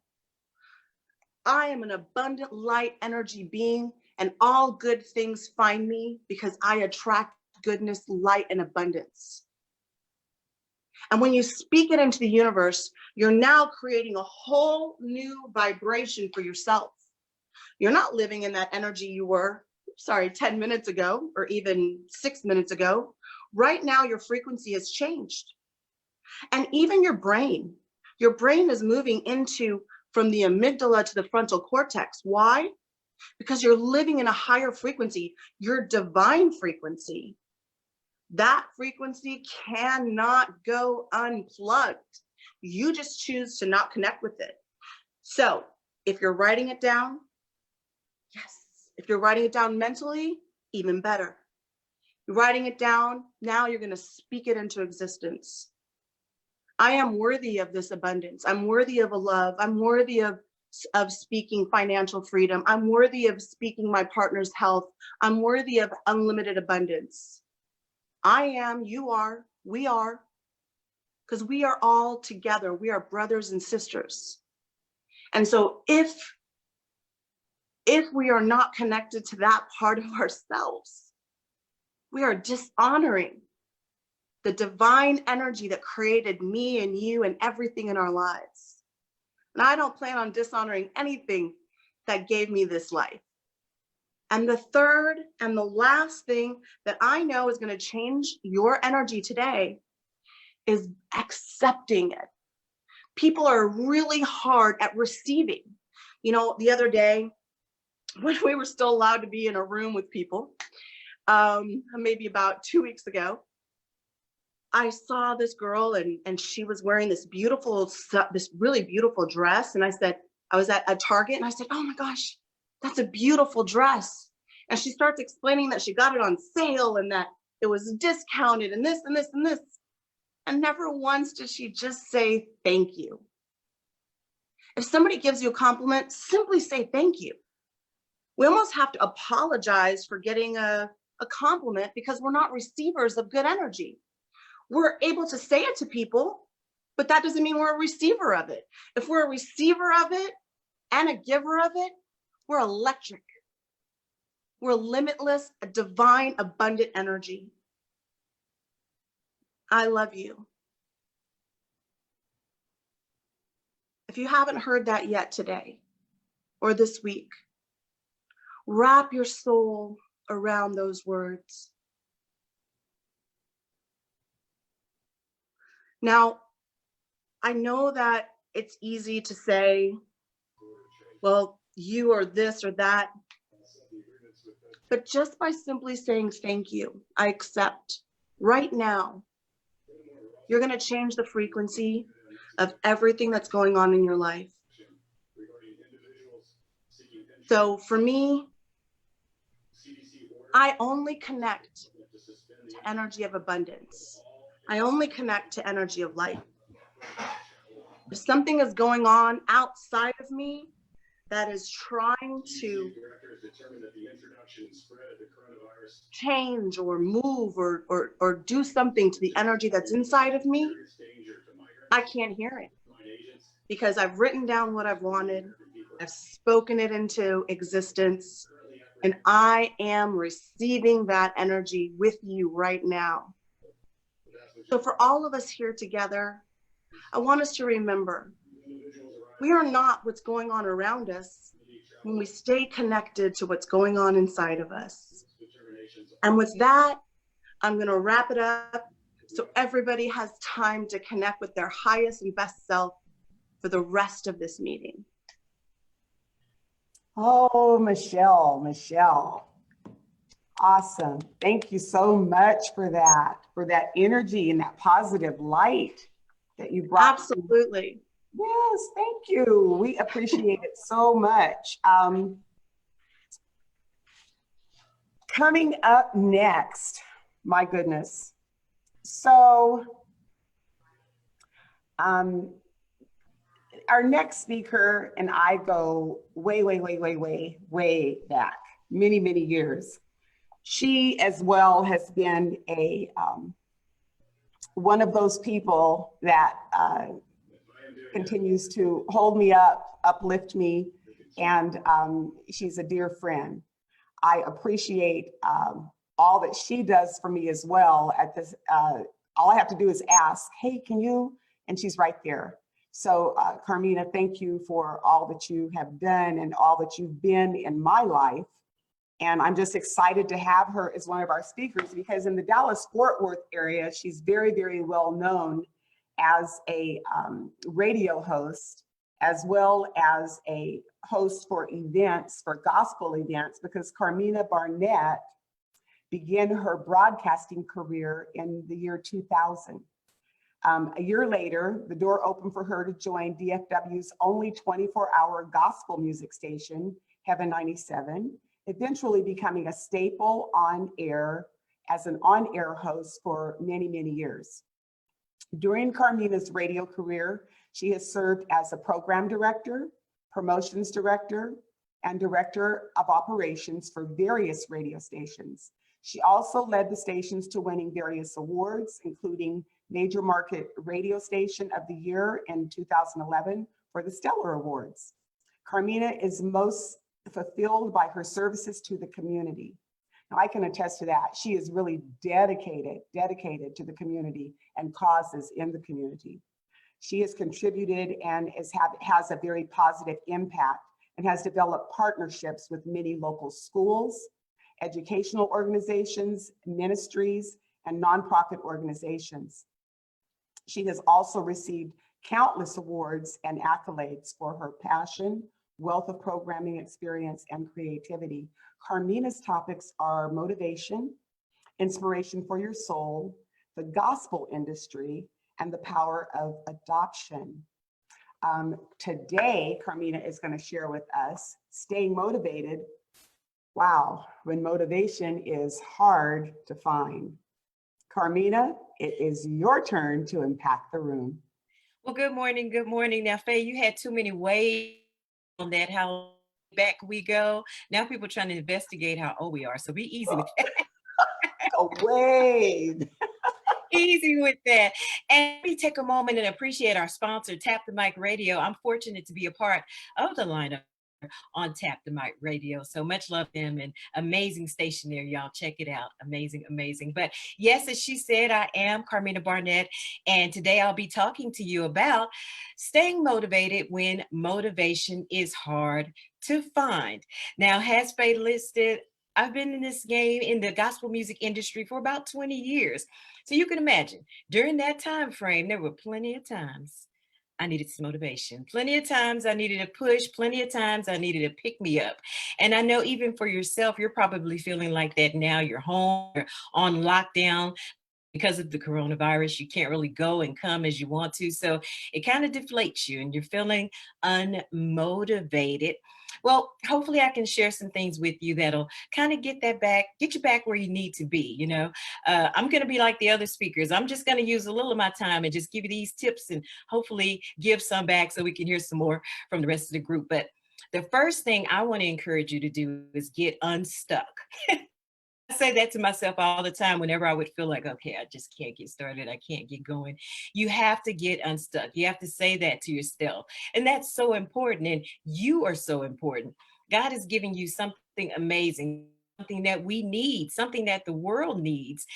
If you're unmotivated and deflated and stuck and holding on to it, think of how many of us will miss out on the thing that is inside of you that we need. So you got to ask yourself, look in the mirror. And I've done this plenty of times. I've done this with artists. I've done this with other industry execs that I work with. You got to look in the mirror and ask yourself, what is your why? Why do you want to do the project? Why do you want to write the book? Why do you want whatever? Why? What is your why? For me, I was passionate radio. And so my why was I wanted to create a show that would inspire people, that would encourage people, that would give them good information, that would shift their mindset. I wanted them to spend that time with me on the radio and be able to lead something. That was my why. That was my outcome. So I had to go through whatever process I needed to go through to get to that outcome. What am I saying is, well, if you really focus on the outcome, I think that'll give you more motivation while you're going through the process. So if that was the outcome that I wanted, that meant I had to learn how to communicate better. That meant I had to know what music was impactful, especially like in times like these. What am I playing? What can I do to inspire people?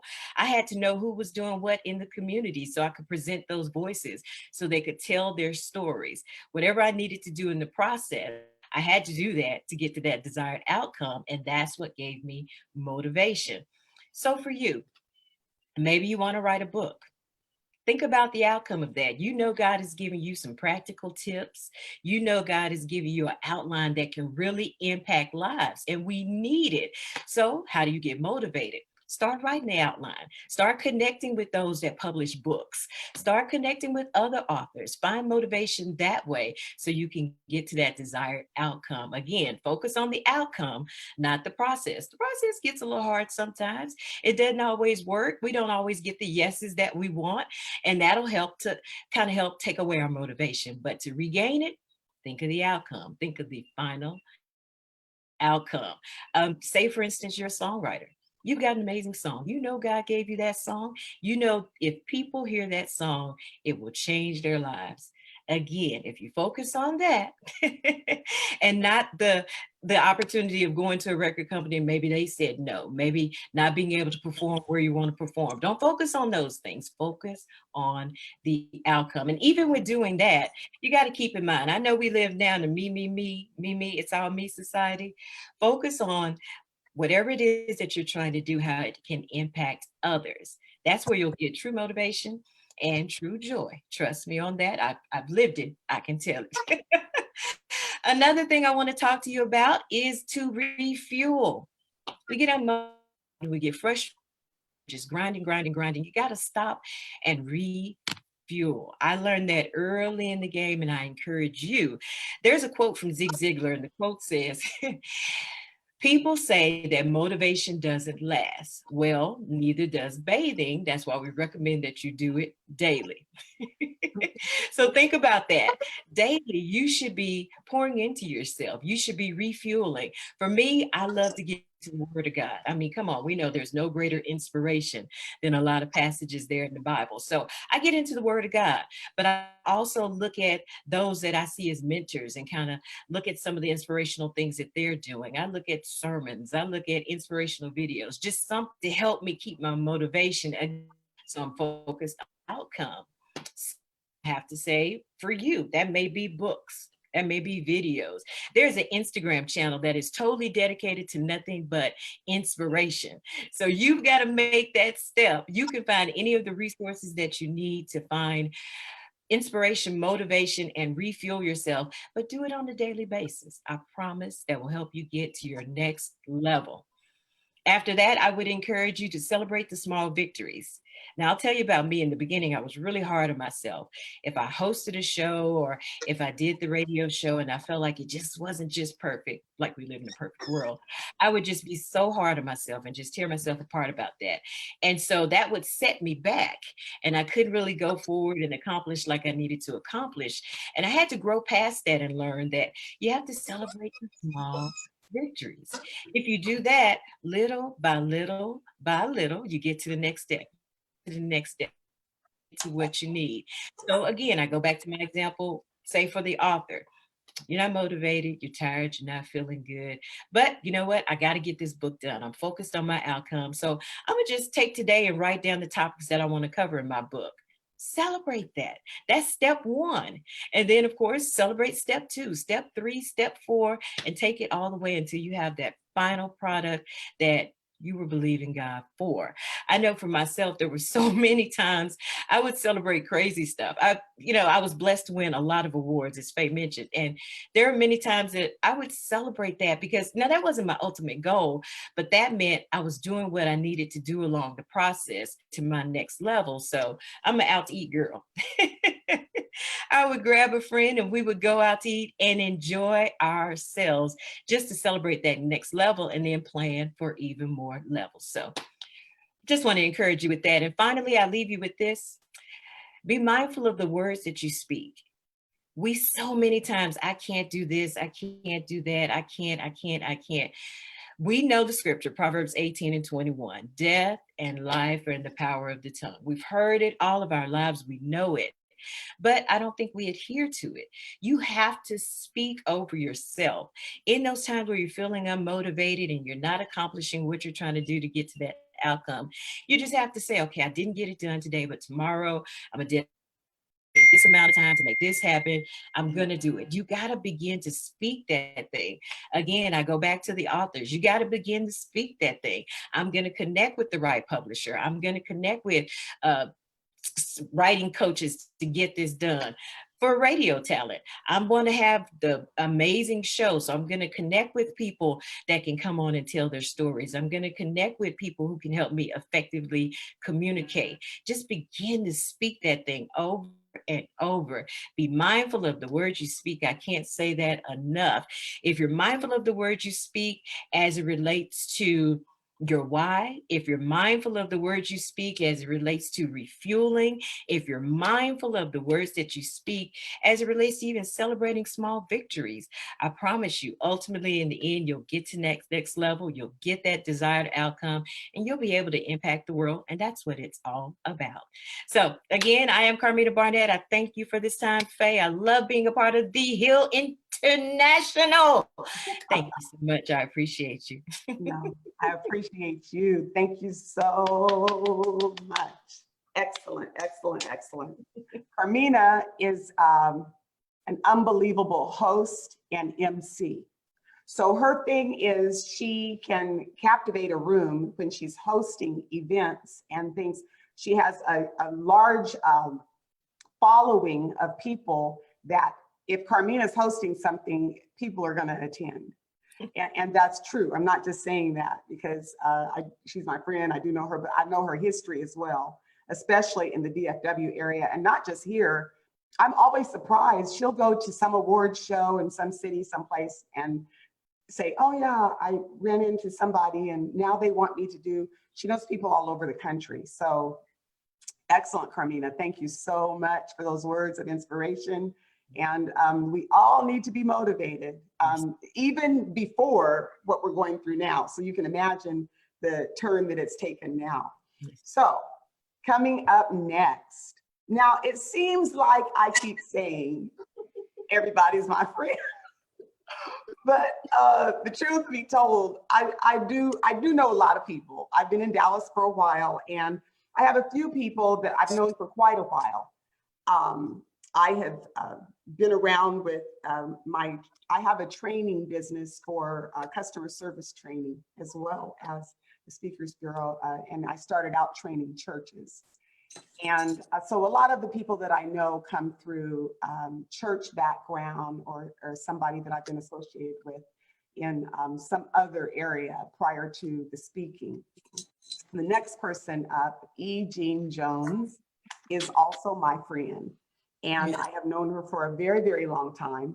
I'm actually on her board of directors for one of her businesses, her nonprofit. And she's a different type person in the way that when she says she's getting ready to do something, she does it. She has a love for the success of educators and entrepreneurs, for the success, along with her commitment to ministry and her community, is what drives her to speak, teach, preach, coach, and mentor others towards sustainability and success.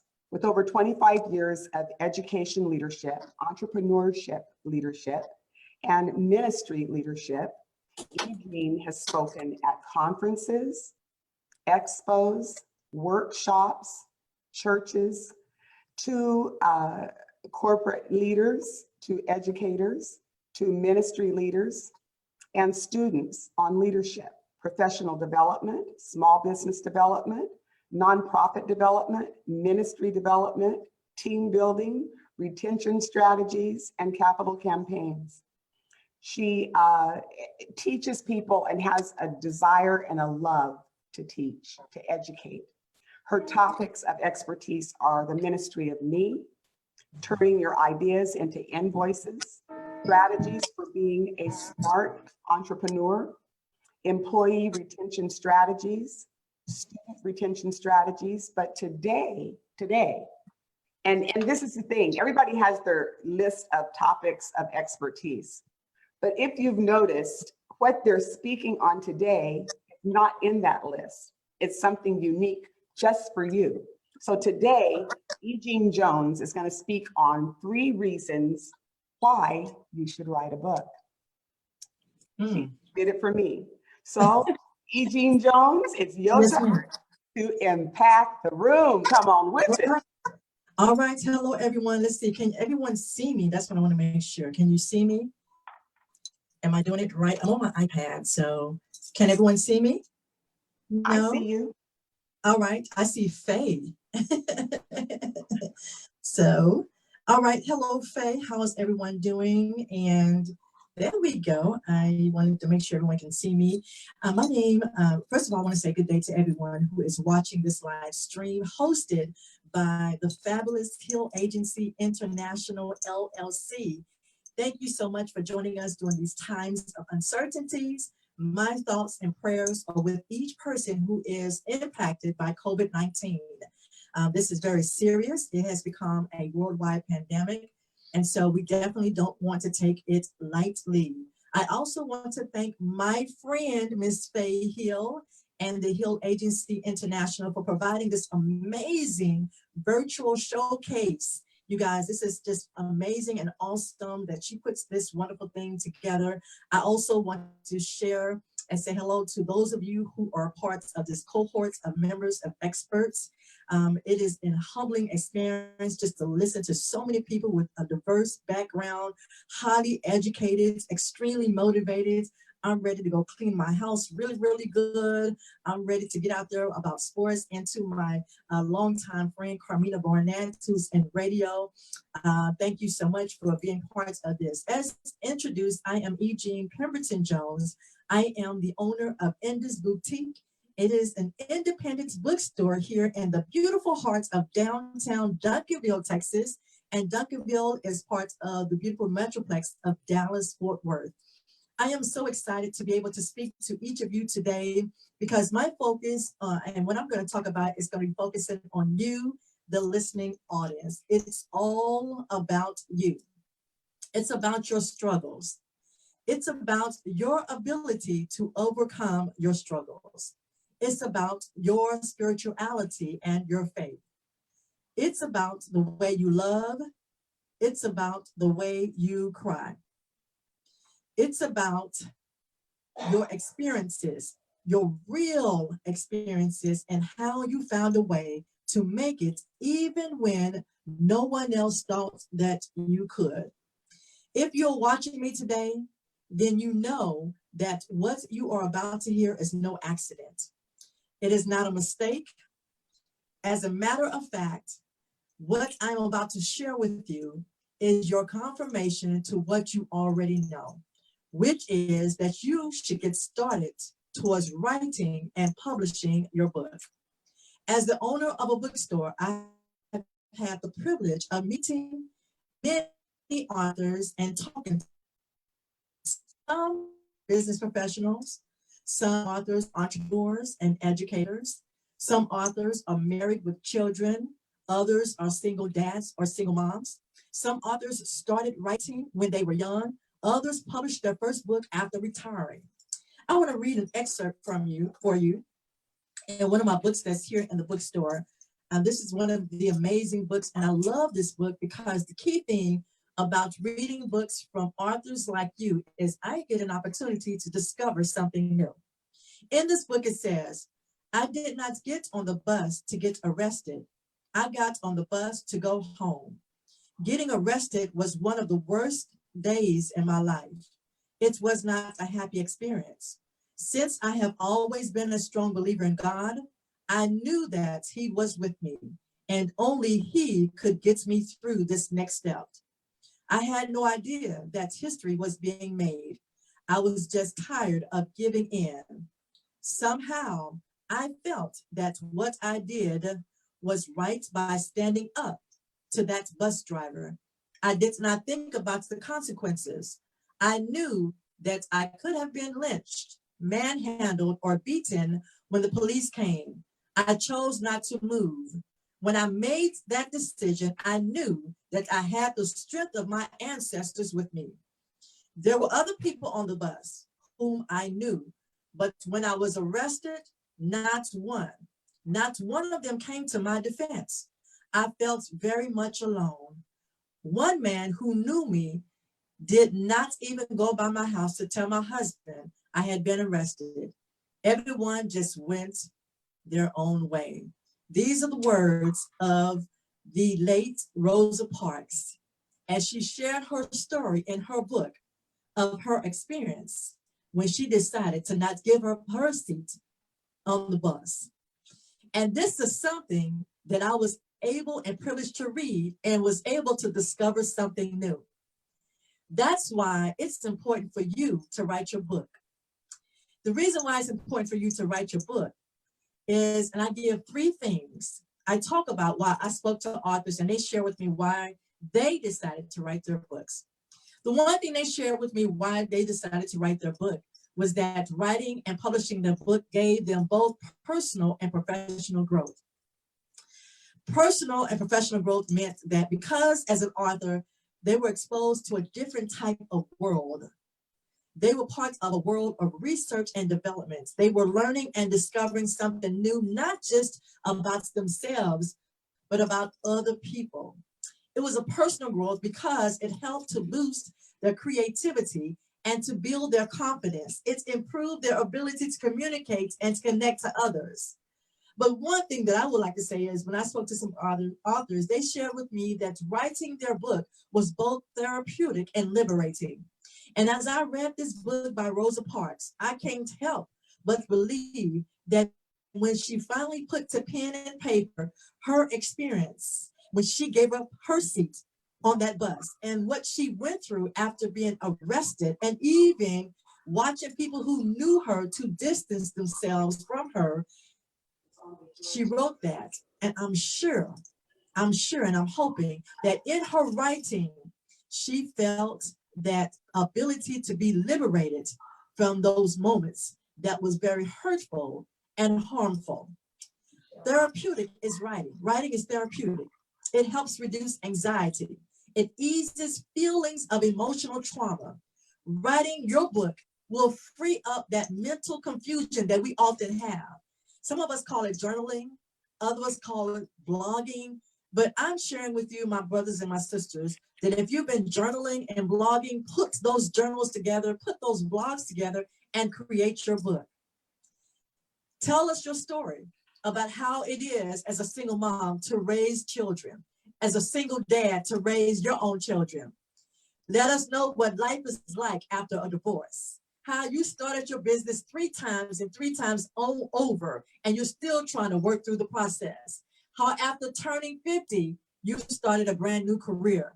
How to get from a high school dropout, to now receiving 2 to 3 to 4 to 5 degrees. Therapeutic and liberating is another reason why you should write your book.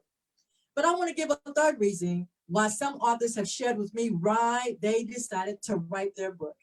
Writing their book was important for their professional career. The book brought credibility to their profession, and it was also a good stream of income. But the focus I want to focus on is the credibility part. When Rosa Parks wrote this book, we already knew she was credible, but we got a chance to read about her experience, which helped us to understand who she was, and what she went through. You, as an author, means that you are the authority of your experience. You are the authority of your situation.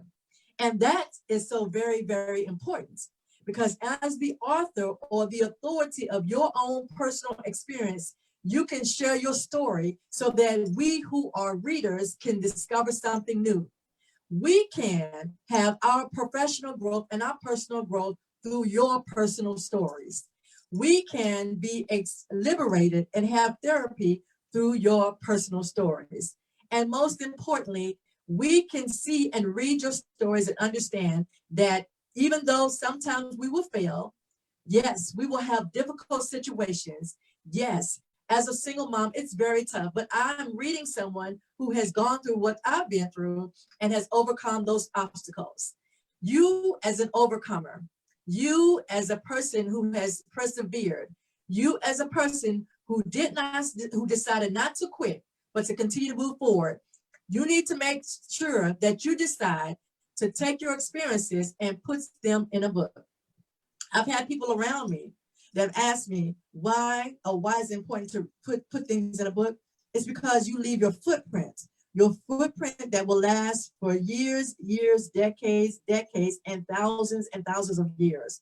As a matter of fact, there's so much history that you have experienced, that you've gone through. Other people need to know and read about your experience. Rosa Parks, she didn't go through her experience to make history, but she did make history. And thank God her history is in a book so that other people can read about her experience. Thank God that her situation was not just something that was only for her to know about, but she shared her experience. And in her sharing her experience, other people can understand what it's like to make a stand for something that other people did not do and feel lonely. But thank God she wrote about that in her book. And so people like us, when we make a stand and we're by ourselves, we can say, like Rosa Parks, it's lonely, but we are making this decision because it's the right thing to do. I talked to my sister when I got back last year. I was on a civil rights trip. And when I was on a civil rights trip, I was in the state of Mississippi. When I went to the state of Mississippi, we experienced some very interesting situations. But the one thing that I want to brag about is I was at the University of Mississippi, and we all went out to eat at what is called the Square. And at the Square, a person who I was with said, hey, after going to eat, I want to go into this bookstore. And I said, well, I'll go with you, because we wanted to stay where there was at least 2 or 3 people together for safety purposes.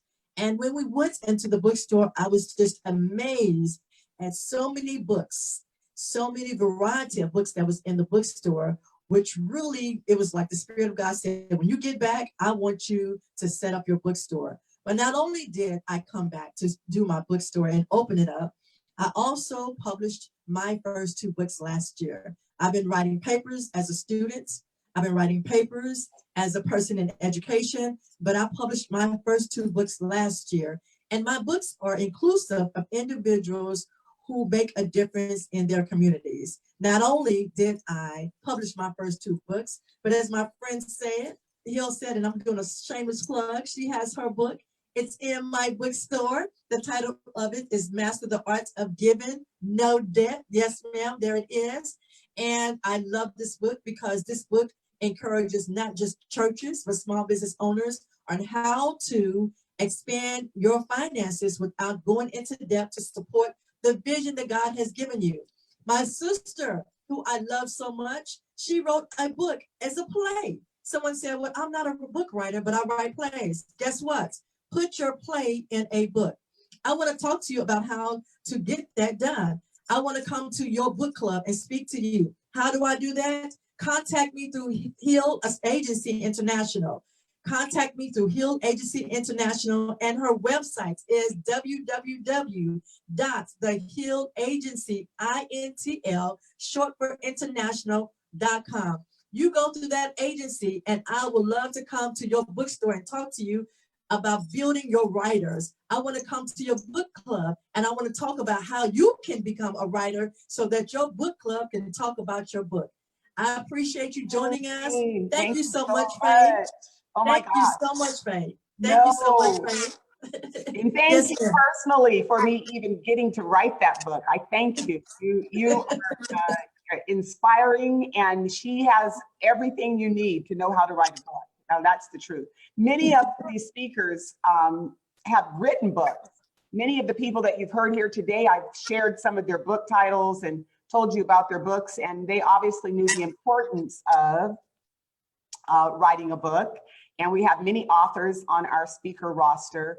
And I just thank you for, that was a great talk, and it was inspirational for those that have not written a book yet that might still want to get the ability, the knowledge, the direction to know how to do that. And I thank you so much. We look forward to many people reaching out to us about how am I going to write my book? I need the book. I need the book. Eugene Pemberton Jones. Thank you, Gene. Thank you so much. So up next. Now, you guys, I know, hold on to your seats for real. First of all, I mean, this might be a recognizable face to you. To most people, it is. You'll say, I've seen her before. I've seen her before. And here's why. Let me give you a little bit of the bio on Cheryl Dorsey. An acclaimed author, retired Los Angeles Police Department Sergeant, Cheryl Dorsey has written an autobiography, Black and Blue, The Creation of a Social Advocate, Volume 2. Sergeant Dorsey is a highly sought police expert on significant criminal justice issues making national headlines. She has been a frequent commentator on CNN, CNN International, I-24 News, KTLA News, Fox News, MSNBC, Law and Crime Network, OWN, Oxygen, BET, HLN-TV, Inside Edition, Access Hollywood. That's why I'm saying you have probably seen her face at some point in time. She has, the list goes on and on and on of all of the different shows that she has been on television, and the different places that she has spoken regarding this topic. Cheryl Dorsey is a Los Angeles native. She does live in Los Angeles right now. And in 1980, she joined the LA Police Department. During her career, she worked exclusively in patrol and specialized units in all 4 geographical bureaus within the city of Los Angeles, South, Central, West, and Valley. In addition to various patrol division assignments, Sergeant Dorsey was assigned to the infamous gang unit in Operations South Bureau, known as Community Resources Against Street Hoodlums, or CRASH, under the command of Police Chief Daryl F. Gates. Her topics that she speaks on are improving police community relations, surviving police encounters, workplace issues, discrimination, harassment, retaliation, whistleblower protection, and domestic violence. Today, Sergeant Dorsey is going to speak to us on Comply and Complain, Survive Police Encounters. Sergeant Dorsey, it is your turn to impact the room. Welcome. I'm sitting at my desk in the report writing room for police officers at Southwest Division. It's been a long day. I've got a lot of reports to write, and I decided to walk across the street and get something to eat as I began to prepare my reports. Shortly after I started writing, my training officer walked into the room and looked at me and saw me eating and wondered why I was eating. And I explained because I was hungry and I knew that I had a lot of reports to write. The next thing I knew, my training officer put me in a pain compliance hole, a twist lock. And he had told me, he had forbidden me to get anything to eat because as far as he was concerned, probationers could eat out of a vending machine. This was my training officer. This was someone who's not only required to protect and serve the community, but kind of protect and serve me, his rookie probationer partner. I had only been out of the academy for about 4 or 5 months. And so for me, looking like I do, joining the Los Angeles Police Department at a time when it was predominantly white and all male in the division where I was assigned as a field certified patrol officer, my problems were immediate. I was part of that 2% of women on the Los Angeles Police Department. I was the only female, Black female, working in patrol at that time. It had only been a few years prior that LAPD had even certified women to work in patrol. And so I became a victim of every ism that exists. I was part of the Me Too movement before it was even a movement. I was a one-woman gang. I was subject to sexism, racism, reverse racism at the hands of my partners. It was condoned by my supervisors and known about probably by command staff. And so in 2013, there was an unfortunate incident that happened involving a fired LAPD officer who went on a killing spree. And while I don't condone what Christopher Dorner did, I understood how LAPD can wind you down and grind you down. And so I decided to write an autobiography about my experiences on the Los Angeles Police Department because unlike Christopher Dorner, I was honorably retired. I hadn't gone on a killing spree. I wasn't angry with the department. I just wanted other officers who were similarly situated, folks who had gone through what I went through, folks who knew what Christopher Dorner complained about was a real thing, to understand if you find yourself in that situation, look at me as an example of someone who made it to the finish line. There's life after LAPD. Unbeknownst to me, the following year, 2014, Eric Garner, Mike Brown, here in Los Angeles, Ezell Ford, Tamir Rice, and John Crawford all jumped off. All folks losing their lives at the hands of an errant police officer. And now I'm watching families stand before a bank of cameras and try to talk in a way that a police chief was putting them down and saying, well, you haven't worn the uniform. You don't know what it's like to be a police officer. And if you did, you'd understand that officers are required to make split-second decisions. I realized then my purpose. I realized that everything that I had gone through on the LAPD had prepared me for that moment, because I wanted to stand in the gap for those families and talk about why police officers should not be using deadly force as a first resort in what we are seeing then and now, but as a last resort, when it's the only thing left in your arsenal to deal with an uncooperative, combative, non-compliant suspect. And I knew that this was possible because I had done this for 20 years in uniform on the Los Angeles Police Department under the command staff of Daryl Francis Gates, Willie Williams, and Bernard Parks.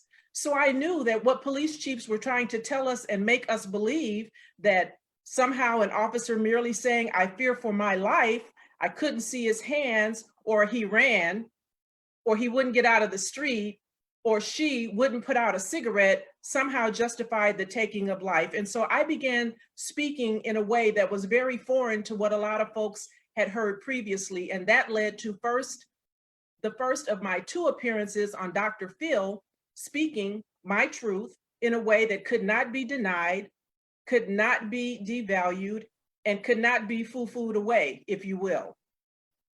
I talk about circumstances wherein police officers who are drunk with power, and I can take race completely out of the equation, and say that they're drunk with power because there's no accountability. And in these years since I first wrote my book, I have come to know families who are begging and pleading for accountability. And so I believe that unless and until a police chief, a sheriff, or a police commissioner is willing to admit that there's a problem on their department, then there's nothing for them to fix.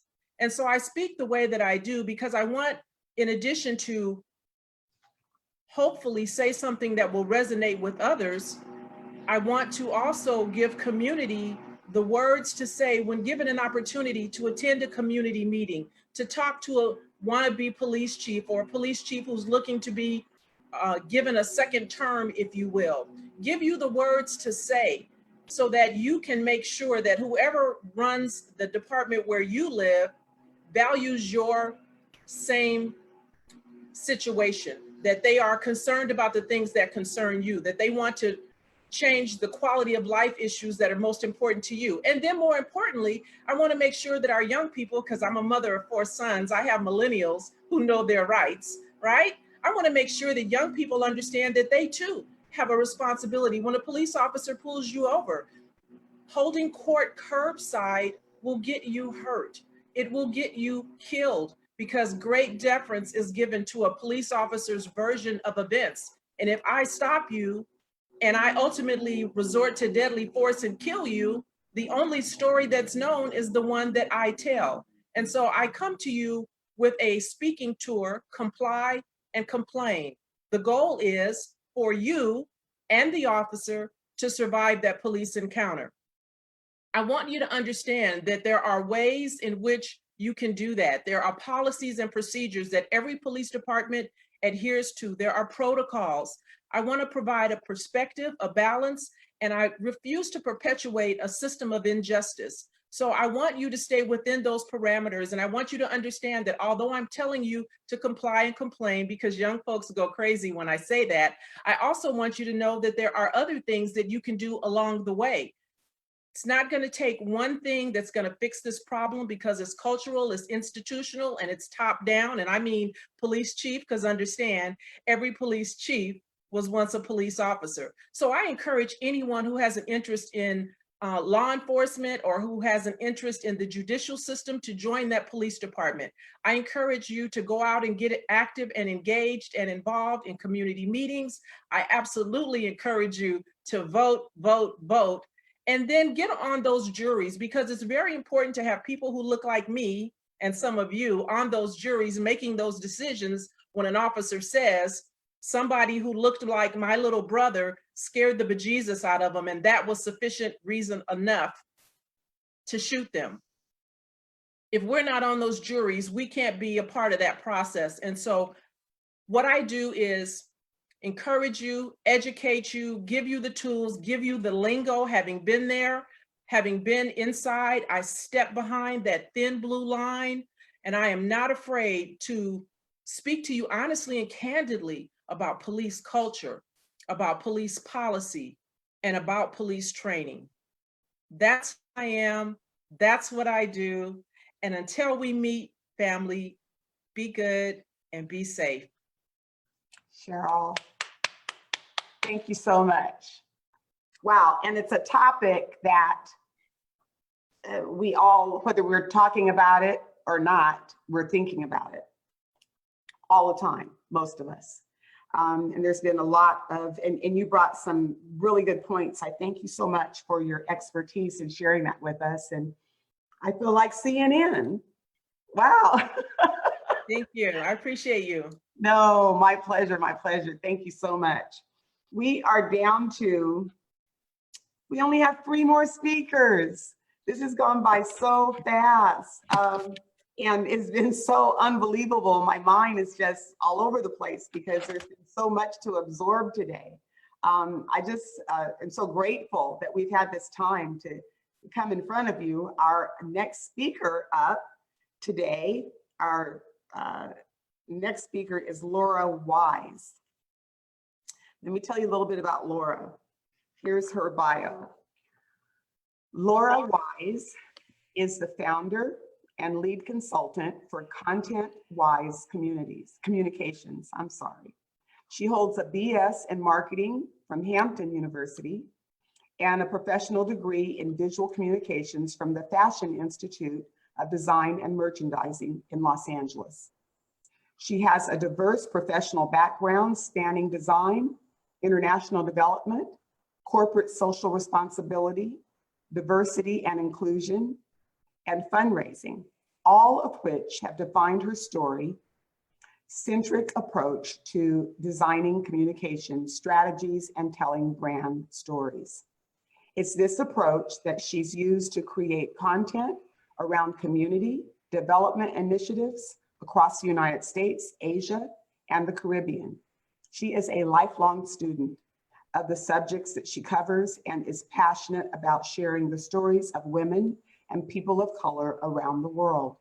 So Laura's topics are churches, nonprofits, corporate social responsibility, diversity and inclusion, and the ins and outs of public-private partnership of social change.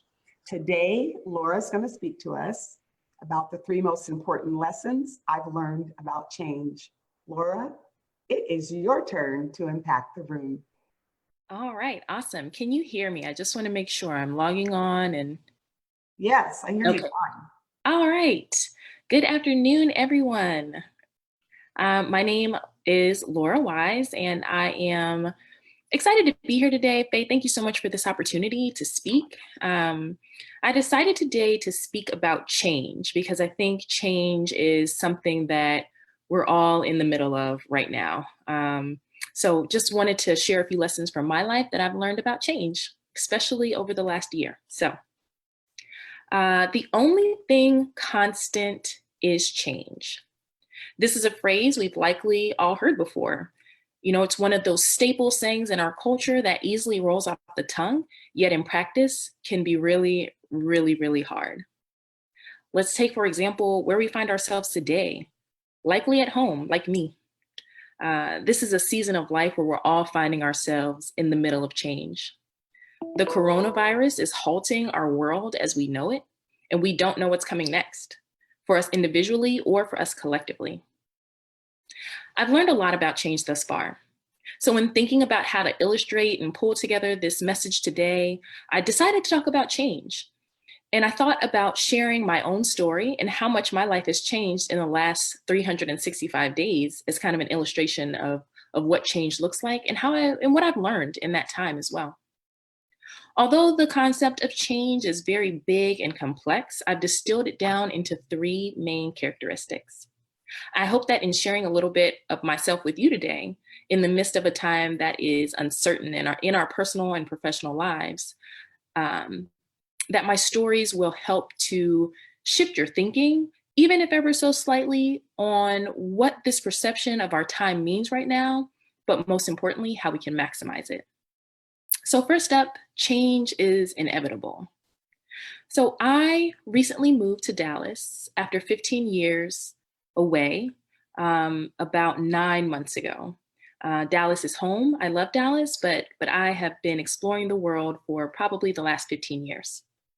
When I left high school, I graduated and I went to the East Coast for college, and I fell in love with that side of our country. In my time out and about in the world, I've been a designer in LA, a missionary in the Philippines, and also an event planner and fundraiser in New York City. I love adventure, so life was so grand in my time exploring, until one day it just wasn't anymore. I started to get this feeling, this itch that it was time for something new. My life has kind of flown in this pattern that every 5 years or so, I'm due for a shift. So I was right on time. And there was a point in my life where, I looked at where I was and I was evolving into the next version of myself, and that required change. So I tearfully packed up my studio apartment in Harlem that had been my home for the last 6 years, and I headed back to a familiar place, which was home.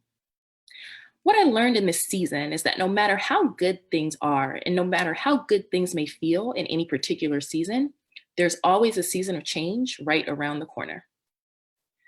Next, change is hard. The transition was challenging in the beginning. I had to settle into a city that I love, but that felt very unfamiliar because so much has changed and so much has been built, and the population has just changed so much. So it was hard to adjust back to this place that I love so much. I decided to make the move because I started a business last year. I decided Dallas was the best location to do that because I have family here that I knew that would support me. And that for me is what I felt like I needed to really get this thing off the ground. So I made the leap. If you have ever launched a business before, you know it can be hard. On top of all of it, I, a 32-year-old woman, moved back in with my parents. Now, while this is a blessing, and I feel incredibly thankful to have a family who opened their arms to me and allowed me to come back home to get settled, it was hard, as I'm sure you can imagine. What I learned in this season is that growth can be uncomfortable. It takes hard work, sweat, and sometimes tears, but at the end of the day, it's worth it. And finally, change is an opportunity. Change in life is inevitable, it's hard, but more than anything, I view it as an opportunity. For me, moving home to Dallas has opened up a flood of new opportunities and relationships that I never would have made had I been too scared to make this leap. If I hadn't done it, I wouldn't be reaping the blessings that I have over the past 9 months. I wouldn't be here. I wouldn't have found Faye and found this community. If we are collectively stuck in a state of anxiety because everything that's happening around us, we'll miss the opportunities in the season that's in front of us. And what I've learned in this season is that in the midst of confusion, there's always an opportunity. So if you're searching for a silver lining, you will find it. In this current season of change for all of us, our routines have been upended. If we have kids, our kids may be at home, or more generally, we might just find ourselves with a lot of extra time on our hands. So as I'm closing this out, I just want to challenge everyone to find the opportunities in this season. You know, it's easy to feel anxiety in the face of changing tides all around us. But again, I think if we search for a silver lining, we will find it. So yesterday, when I was getting up and getting ready for my day 5 of social distancing for me, I woke up and headed into the kitchen for my morning tea. So the picture here is a picture of the message that I received, and it felt like divine timing. So in this season of change, I want to leave you with this quote. The secret of change is to focus your energy not on fighting the old, but in building the new. Thank you so much. Laura, thank you. Thank you so much for that. Excellent, excellent. We love Laura. She is great. And the fresh energy, she brings the millennial piece to our bureau. We have an array, if you haven't noticed, array of diversity in our bureau, from age, gender, ethnicity, but we're just a good group of people for anything that you want to pull up. So again, I want to once again say this about Tap the Mic. I want to thank Dorian J. Dorian, thank you for your sponsorship. We appreciate that. We appreciate all that you've done for us and for the Hill Agency International. We want to be sure to give you your kudos while we're here for everybody to see and understand. So coming up next, oh my goodness. Now listen, you guys, get ready for real. For real, get ready. Because our next speaker brings not only so much knowledge and experience, and she's a phenomenal speaker that so many people have either heard of or heard her speak or know her name. She comes to us out of Brooklyn, New York. Let me let me give you a little bit about her biography. So Precious L. Williams, also affectionately known as Killer Pitch Master, can help you slay competition with her killer elevator pitches, media pitches, and investor pitches. Precious is a world-class master communicator who works with successful women entrepreneurs and helps them with their professional pitching and speaking skills to the next level.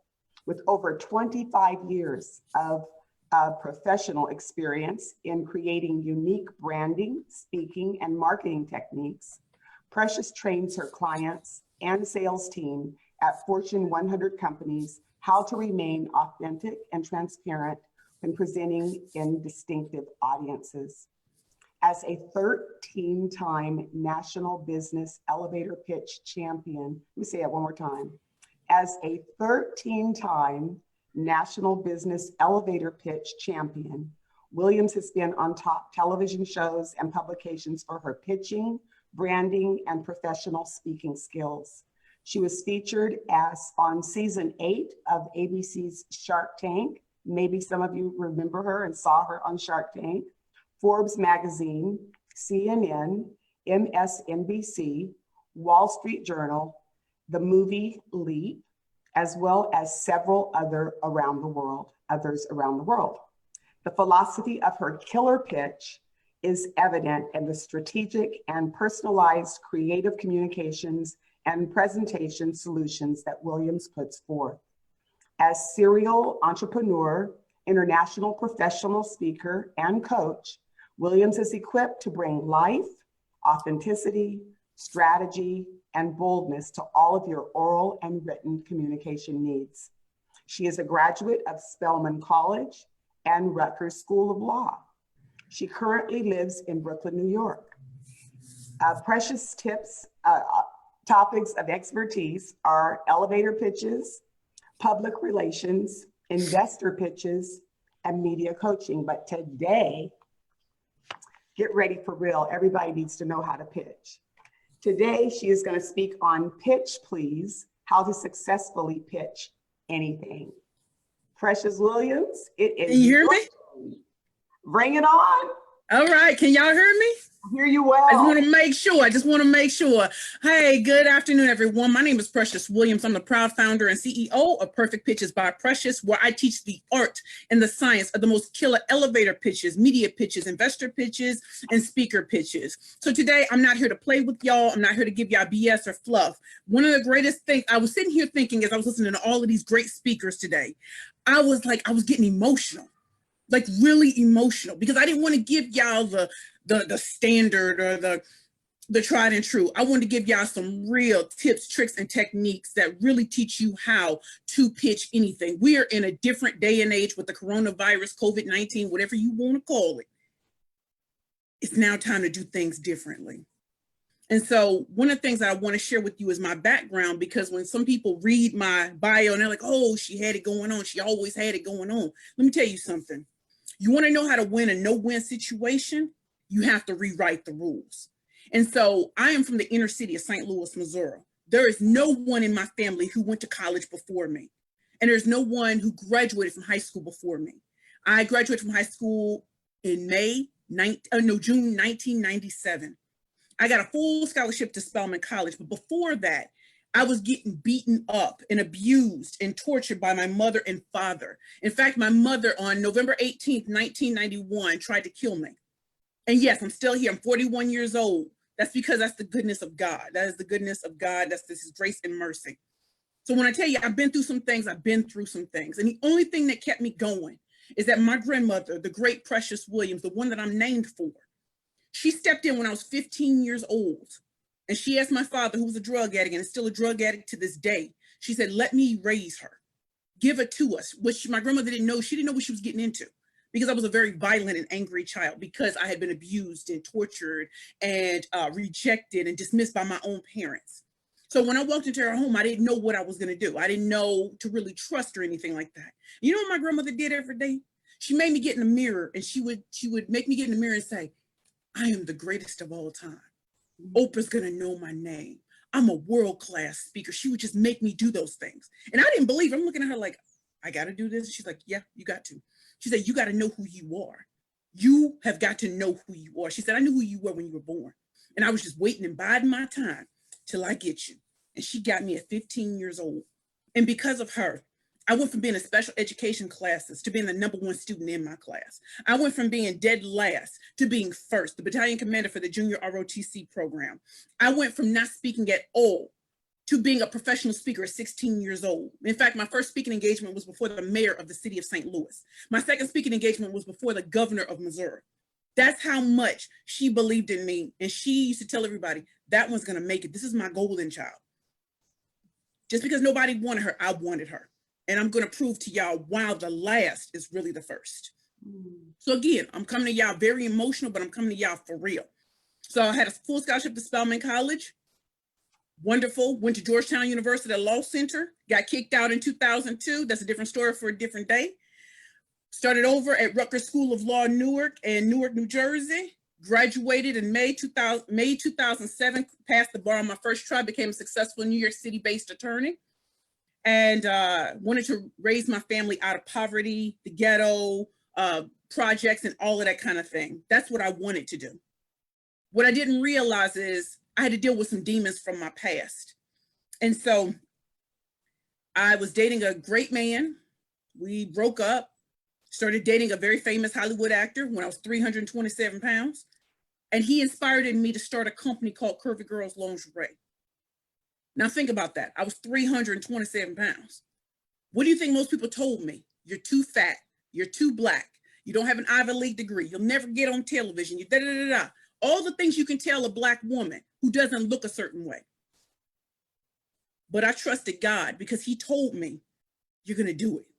And you're going to make sure every curvy girl feels good in her own skin.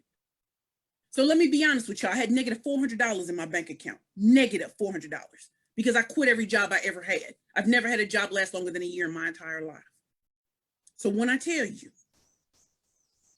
no money, I went to an event. It was $300. I got a credit card, put the money on it. Put the event on it. God told me if I go to this event, I'm going to be on television. Nobody believed me, not my friends, not my family, nobody. I walked into the event with my best Calvin Klein dress. Walked up to the producers at MSNBC. They asked me who I was, and I had no idea what to say, but I asked God, in this moment, help me. And I just started pitching. And they laughed at first. And then they said, you ever heard of our show, Elevator Pitch? You'd be great for that show. Let me bring you the host of the show. Didn't know what an elevator pitch was. They brought me the host. She got on stage to get an award. They brought me her book and producer. Her book and producer says to me, give me your elevator pitch. No idea what to say. God, please. And he gave it to me. And I pitched so well, she said, you can be on the show. She says to me, where's your business card? Can I have your business card? I had no business cards because I had no money. So I told her, I've been here all night. Can I have your business card? I've been here all night. I ran out of cards. The Killer Pitch Master was born that night. And I got on MSNBC with negative $400 in my bank account and turned that into $500,000. So when I tell you, we're in a day and an age, yes, I understand the coronavirus. I understand COVID-19. But when I tell you, this is the opportunity to shine. This is the opportunity to start pitching yourself. This is the opportunity to really, really get out there. So you see Morris Day and the time. What time is it? It's time to reflect. It's time to change. This is no more business as usual. So when I had negative $400 in my bank account, I was hungry and I wanted to make it. So we're going to talk about some things today. But the one thing I want you to know is how do you win a no-win situation? Right now, it seems like it's a no-win situation for all of us. I promise you, it's not. You rewrite the rules. When I was told I was too fat, too black, and too anything, I still got on national television to prove what is possible when you believe and you have God on your side. No, everybody else doesn't have to believe in you. You don't need a cosigner if you have God. You need no cosigners. And when I started pitching, I started winning competitions. I started entering competitions, and that's how I became a 13 out of 14 time elevator pitch champion. I never had the contacts in public relations or anything like that. They came to me because I kept doing it and I kept showing women what's possible. So when I tell you, we're going to teach you today, pitch please, how to pitch anything.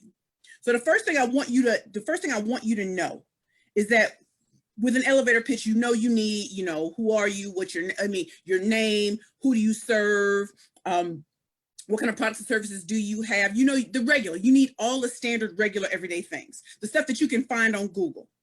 But if you really want to learn how to pitch anything successfully, you go beyond the basics. So I'm never going to just say, hi, my name is Precious Williams. I'm the proud founder and CEO of Perfect Pitches by Precious. I teach women entrepreneurs and speakers how to really pitch their products and services, their books, all of that. And whatever, that's boring. So what if I came in the room and said, raise your hands if you want to be a bad bitch with a power pitch? Women don't even know where to go with that because they're just like, wow, did she really just walk in the room and say that?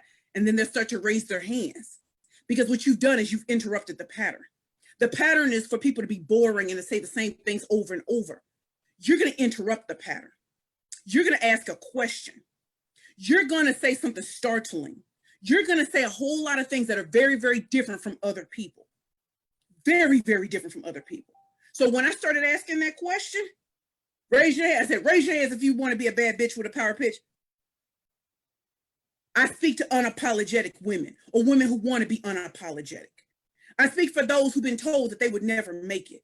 I speak for those who are sitting here in their houses ready to pull their hair out because they think no one's going to buy from them. No one's going to buy their products or services. I'm here to tell you that they will. You just have to, as I just saw, disrupt. You have to come at it from a totally different angle. So tip number one, you have to know your purpose. What is the purpose of your pitch? Yes, we've already talked about your name of your company, who you serve, what products and services do you have, call to action. That's basic. But the tip number one, purpose. What is the purpose of your pitch? Is the purpose to gain new clients?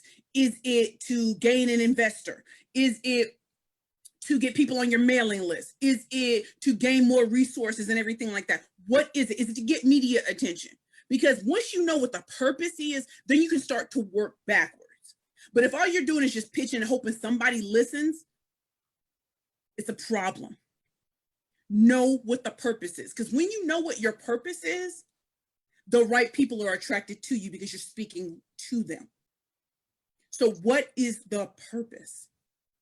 The purpose and Pitch Please, How to Pitch Anything, is to help entrepreneurs right now who are struggling, who don't know how to go on social media and start really pitching themselves, really start talking to their target market, really start getting some attention, noise, and buzz behind their brand. Because right now people are scared. So you start offering them things that they need in this time of need. What is your purpose? Number two, I need you to focus. With all that's going on around us, the news, people calling you, they're stressed out. I've had 7 speaking engagements postponed on me. I was happy with that. I said, okay, postponing is better than canceling. And then I've had companies call me, can you do virtual trainings, please? Yes, I can. I was born for moments like this. I can train virtually. That's what I do for LinkedIn, Microsoft, and Google. Companies I never thought would give me the time of day do today. So focus. Focus. What do you have to provide that is necessary right now? Not the wants, the needs right now. I even had 2 people contact me today, Precious, like, I can't afford your services. No problem. I understand what day and time this is because I'm not afraid. I'm focused and I have purpose. The right people know who I am. And that's why companies and corporations are seeking me out, because they know what I'm bringing to the table. So focus. Do not sit and listen to everyone else who's freaked out and in fear. Focus. Number 3, know and study your audience. Who are you speaking to? Who are you speaking to? And who do you want to speak to? For some of us, we think, go with the lowest hanging fruit. And I'm here to tell you the lowest hanging fruit right now can't afford your services or your products because they're too afraid. Who can afford your services? Is your language speaking to them? Are companies and corporations on your radar? What do you have in your arsenal that they need right now to be able to attract customers to them? Do you know the demographics, the psychographics? What do they like? What are their pet peeves? Know and study your audience. And you're going to hear a lot of people say, oh, just get a couple of dollars. No. You go with the people who can afford your services and you tailor your programs appropriately for them. A lot of us have heard people just call and say, hey, I can't afford this anymore. I'm okay with that. I don't want to be the death of anyone. In fact, I just had a woman who said she spent her last $14 on buying my book. And I was like, you didn't have to do that. She said, I want to support you, Precious, because you support so many people. You give them inspiration. You give them the courage. That's what happens when you really are talking to the right people. So you have to have your purpose, your focus, know and study your audience. Number 4, passion changes everything. If you're speaking passionately about what you do, it's going to be contagious. I love what I do for a living. I love it.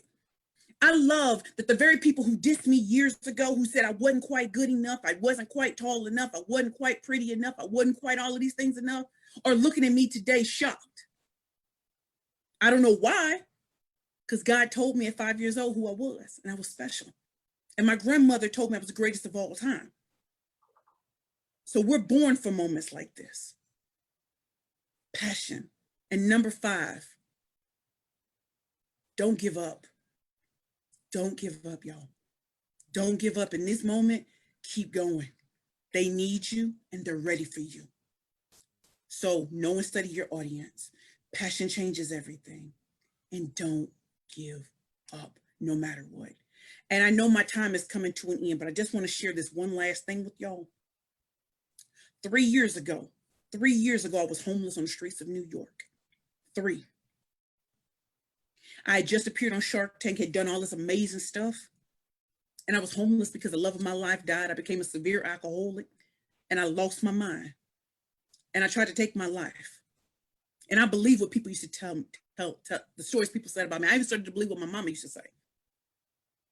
If it wasn't for a support network, and if it wasn't for people like Miss Faye Hill and Colette Portis and all of these great speakers, I would not be where I am today. I sat in a program for a year and a half, a Christ-centered program for a year and a half. And when I walked out of that program, I had no computer, no television, and no cell phone for a year and a half. When I walked out of that program, people still told me, you'll never do it. I walked out of that program, and within 9 days, I had clients. Within 1 year, I was judged by Microsoft to be their January 2020 game changer.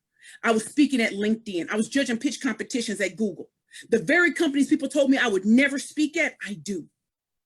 So when I tell you that in this day and time where things are crazy, don't give up. You have the creator on your side and you can pitch anything if you follow those 5 tips, tricks, and techniques. So let's get it and let's go. Pitch, please, the art of successfully pitching anything, and you can do anything right now. I hope that this gives you some hope and some encouragement and to know the battle isn't over. In fact, it's just begun. And how do you win a no-win situation? You rewrite the rules. You do. Thank you. I have one question. Was Precious Williams born for this? I was born for this. Was she born for this? I was born for this. I was born for Precious, this. thank you. Thank you. I'm sorry if I went over time. I'm sorry. No, thank you so much. Thank you. You were phenomenal. And I think there are plenty of people watching this, whether it's on Facebook Live or whether it's on a watch party, whether it's here in our Zoom room. Everybody felt your message. Everybody felt your message. Thank you so much. Thank you. Well, y'all, our time is winding on down. We're coming on to our last speaker. So, you know, as many times as we hear last but not least, and it actually becomes annoying to hear it over and over again. So I'm just going to annoy you one more time and say last, but certainly not least. The person that's been running our slides today, the person that's been letting you in the room, the person that has taken control over the Zoom room today for me is the other person that is holding up my arms, and that is Master Derek Butts. Thank you is not sufficient, so I'm just going to say that this gentleman, I want you to hear every word he has to say because he's powerful for real, powerful for real. Let me tell you a little bit about him. A master motivator, communicator, and influencer. That about says it. Derek Butts is the CEO of Assist You to Win, the connecting place for winners. Derek is known for his unique ability to communicate and connect with his audience. He is a master at that. Derek is known for his unique ability to, by sharing proven principles that create momentum, change, and strategy. For 15 years, Derek has influenced thousands of lives to discover their definition of winning, develop a plan to make it a reality, and decide that now is greater than later to implement their plan for winning. He has spent 20 years of intense leadership study, certified and coached by John Maxwell and team, combined with 15 years of leading highly successful sales and finance teams within AutoNation. Derek now spends his time investing these proven principles into the lives of individuals and businesses. He believes that there are simple solutions to maximize personal development, production, and profits. Derek is one of today's newest, innovative, thought-provoking leaders, and he's been being sought after by many to inspire, challenge, and deliver winning principles to individuals, entrepreneurs, educators, and business leaders around the world. Derek's love and passion is experienced when he ignites the winner within you to believe that you can win too. That is what he calls assist you to win. Topics are the DGCP method for winners, strategize how to discover, develop, and monetize your gift, lessons to learn before you launch, more, the rubber band mentality, 4 ships to building a championship team, what at WHAT, what attitude, winning habits applied today, creative concepts, all I need is a pen, pad, and a plan, and the sales culture for success, ICU, intensity, consistency, and urgency. Today, Derek is going to speak to us about the 5 benefits of interruptions. So last but not least, Mr. Derek Flutz, it is your turn, sir, to impact this room. Well, awesome, awesome. So first off, thank you so much to Faye Hill, for our visionary today, for putting together this great group of individuals. To each and every speaker that's here inside the room, from those who started off the day to all those that are here even now, I just want to salute you and thank you for, in times like this, giving your time, giving the very thing that you do for a living monetarily, to sow that seed into my life, as well as the life of all of our listeners that are listening here in the room, as well as out and about Facebook, and those who listen on the replay room. To all of the chat rooms, the watch parties, to all of those places that people have been in there commenting all on Facebook today, we want to thank you for choosing to do what we're talking about today, and that is interrupt that which is going on. And that is what I want to talk about, and that is the benefits of an interruption.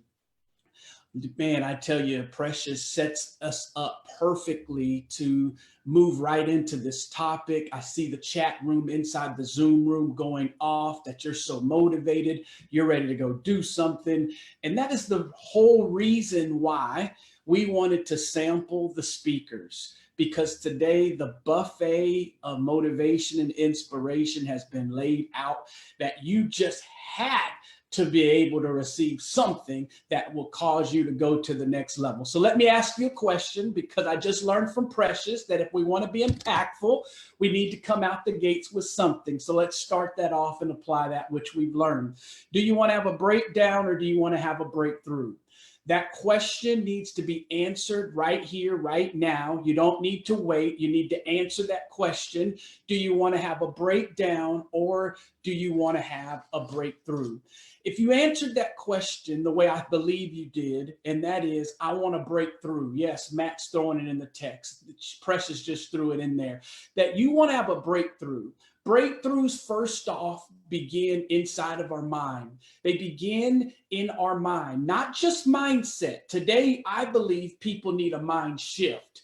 People need to shift their thinking right now, because if we're not careful, that which we hear will ultimately get on the inside of us. When it gets on the inside, it ultimately infects us to the place that it impacts us. We need to be careful that the very thing we're talking about, which is a word called virus, does not subtly happen to us. There's some news that have been traveling, and that which we hear sometimes gets repeated, and that which gets repeated ultimately begins to become that which we focus on. Focus is going to determine today our fear, or it's going to build and be our fuel to our faith. So if we're going to get a breakthrough, we need to allow this interruption to be beneficial and not cause us to be miserable. So 5 benefits that I see in an interruption. Before we get into the 5, let's define interruption. An interruption is a deliberate action that breaks or stops the continuity of a conversation or an event. Yes, it is. It's a deliberate action that will break or stop the continuity of a conversation or an event. Now, if you're like me, I grew up next to a mother that believed that corporal punishment was called a spanking. It was called a switch. So all these people can't send their kids to school. All of a sudden, now we believe in spankings again because kids are now at home with their parents. Well, growing up in my house, we had to go outside and pick a switch. And that switch that you picked would be the very thing that was used on you if you interrupted. You know how it is. We would tell our kids, grown folks are talking. Don't get in the way when grown people are talking.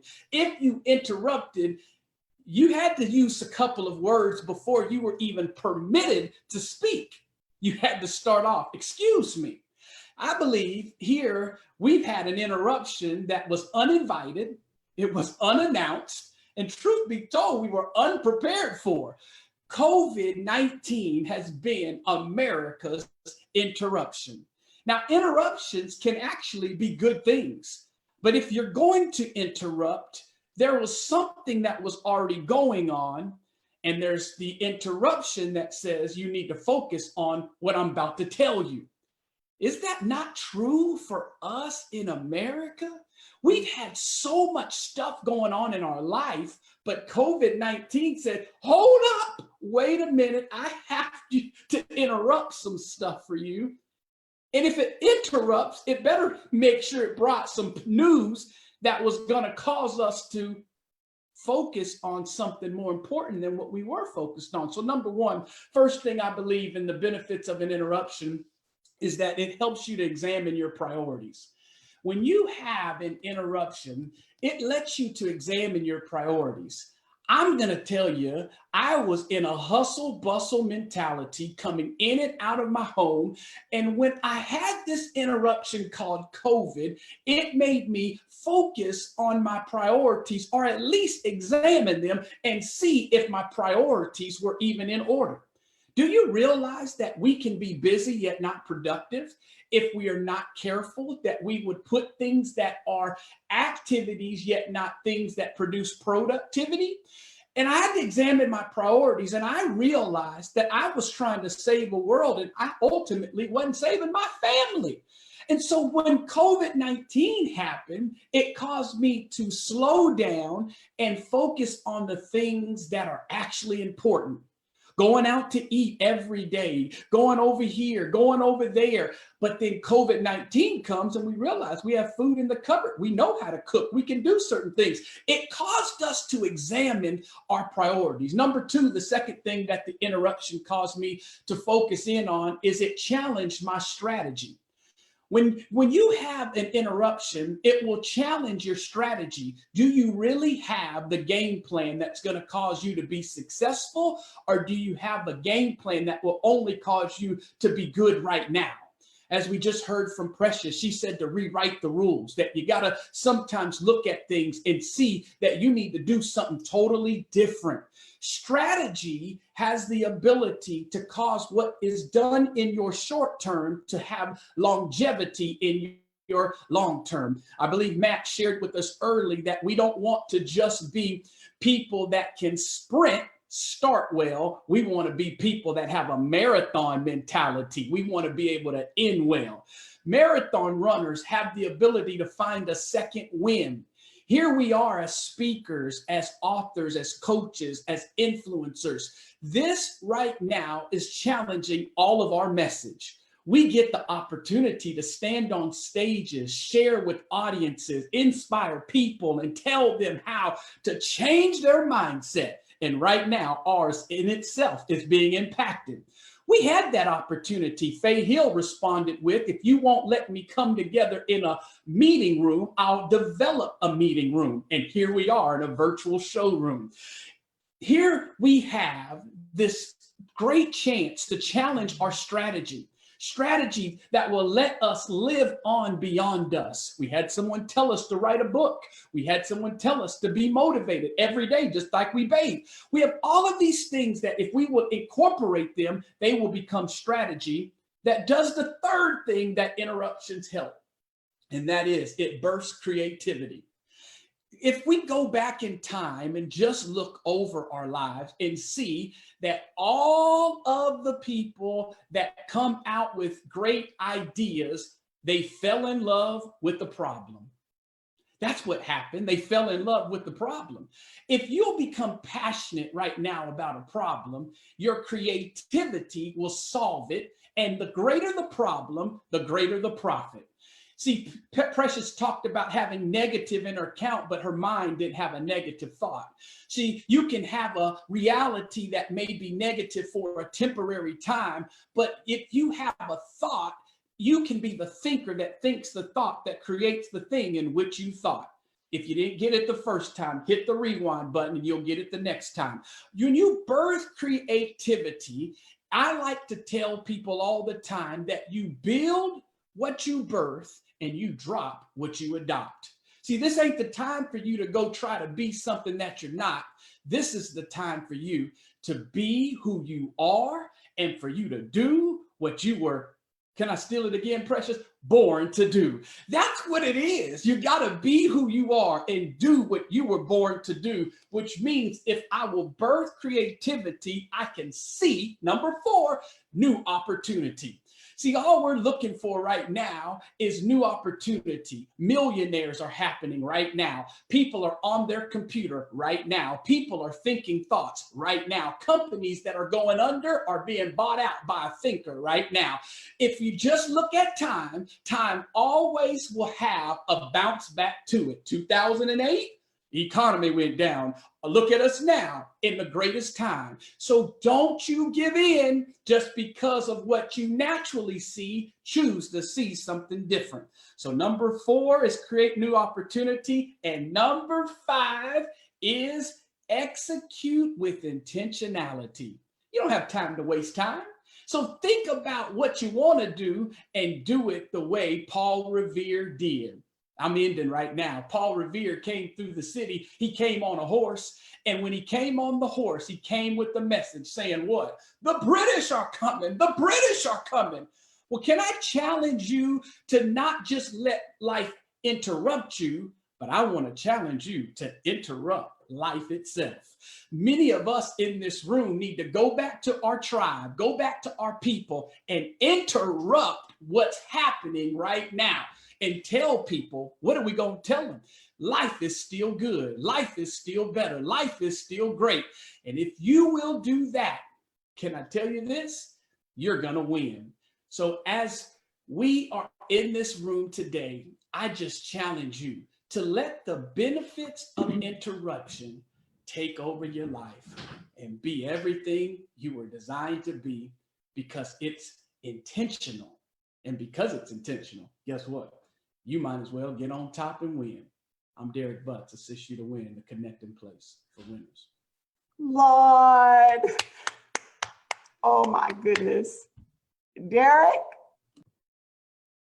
Okay, here's the deal. I don't think anybody, whether you're on Facebook or in Zoom or wherever you are, I don't think there's anybody who cannot say that this has not been an impactful few hours that we have just experienced. Impactful beyond. The term that we came up with on "it's your turn to impact the room" came to life today. Each and every one of these speakers has brought it on. And watch this. You can say, I actually attended the only one that I've heard of Speakers Bureau give us their time and their energy and samples of their speeches for free in a Zoom room. If anybody has seen anybody else do this, please let me know. It is not about Faye Hill. I am privileged and blessed beyond words to be able to have a team of speakers that, as you can see, were dynamic. I didn't put these people together, God did.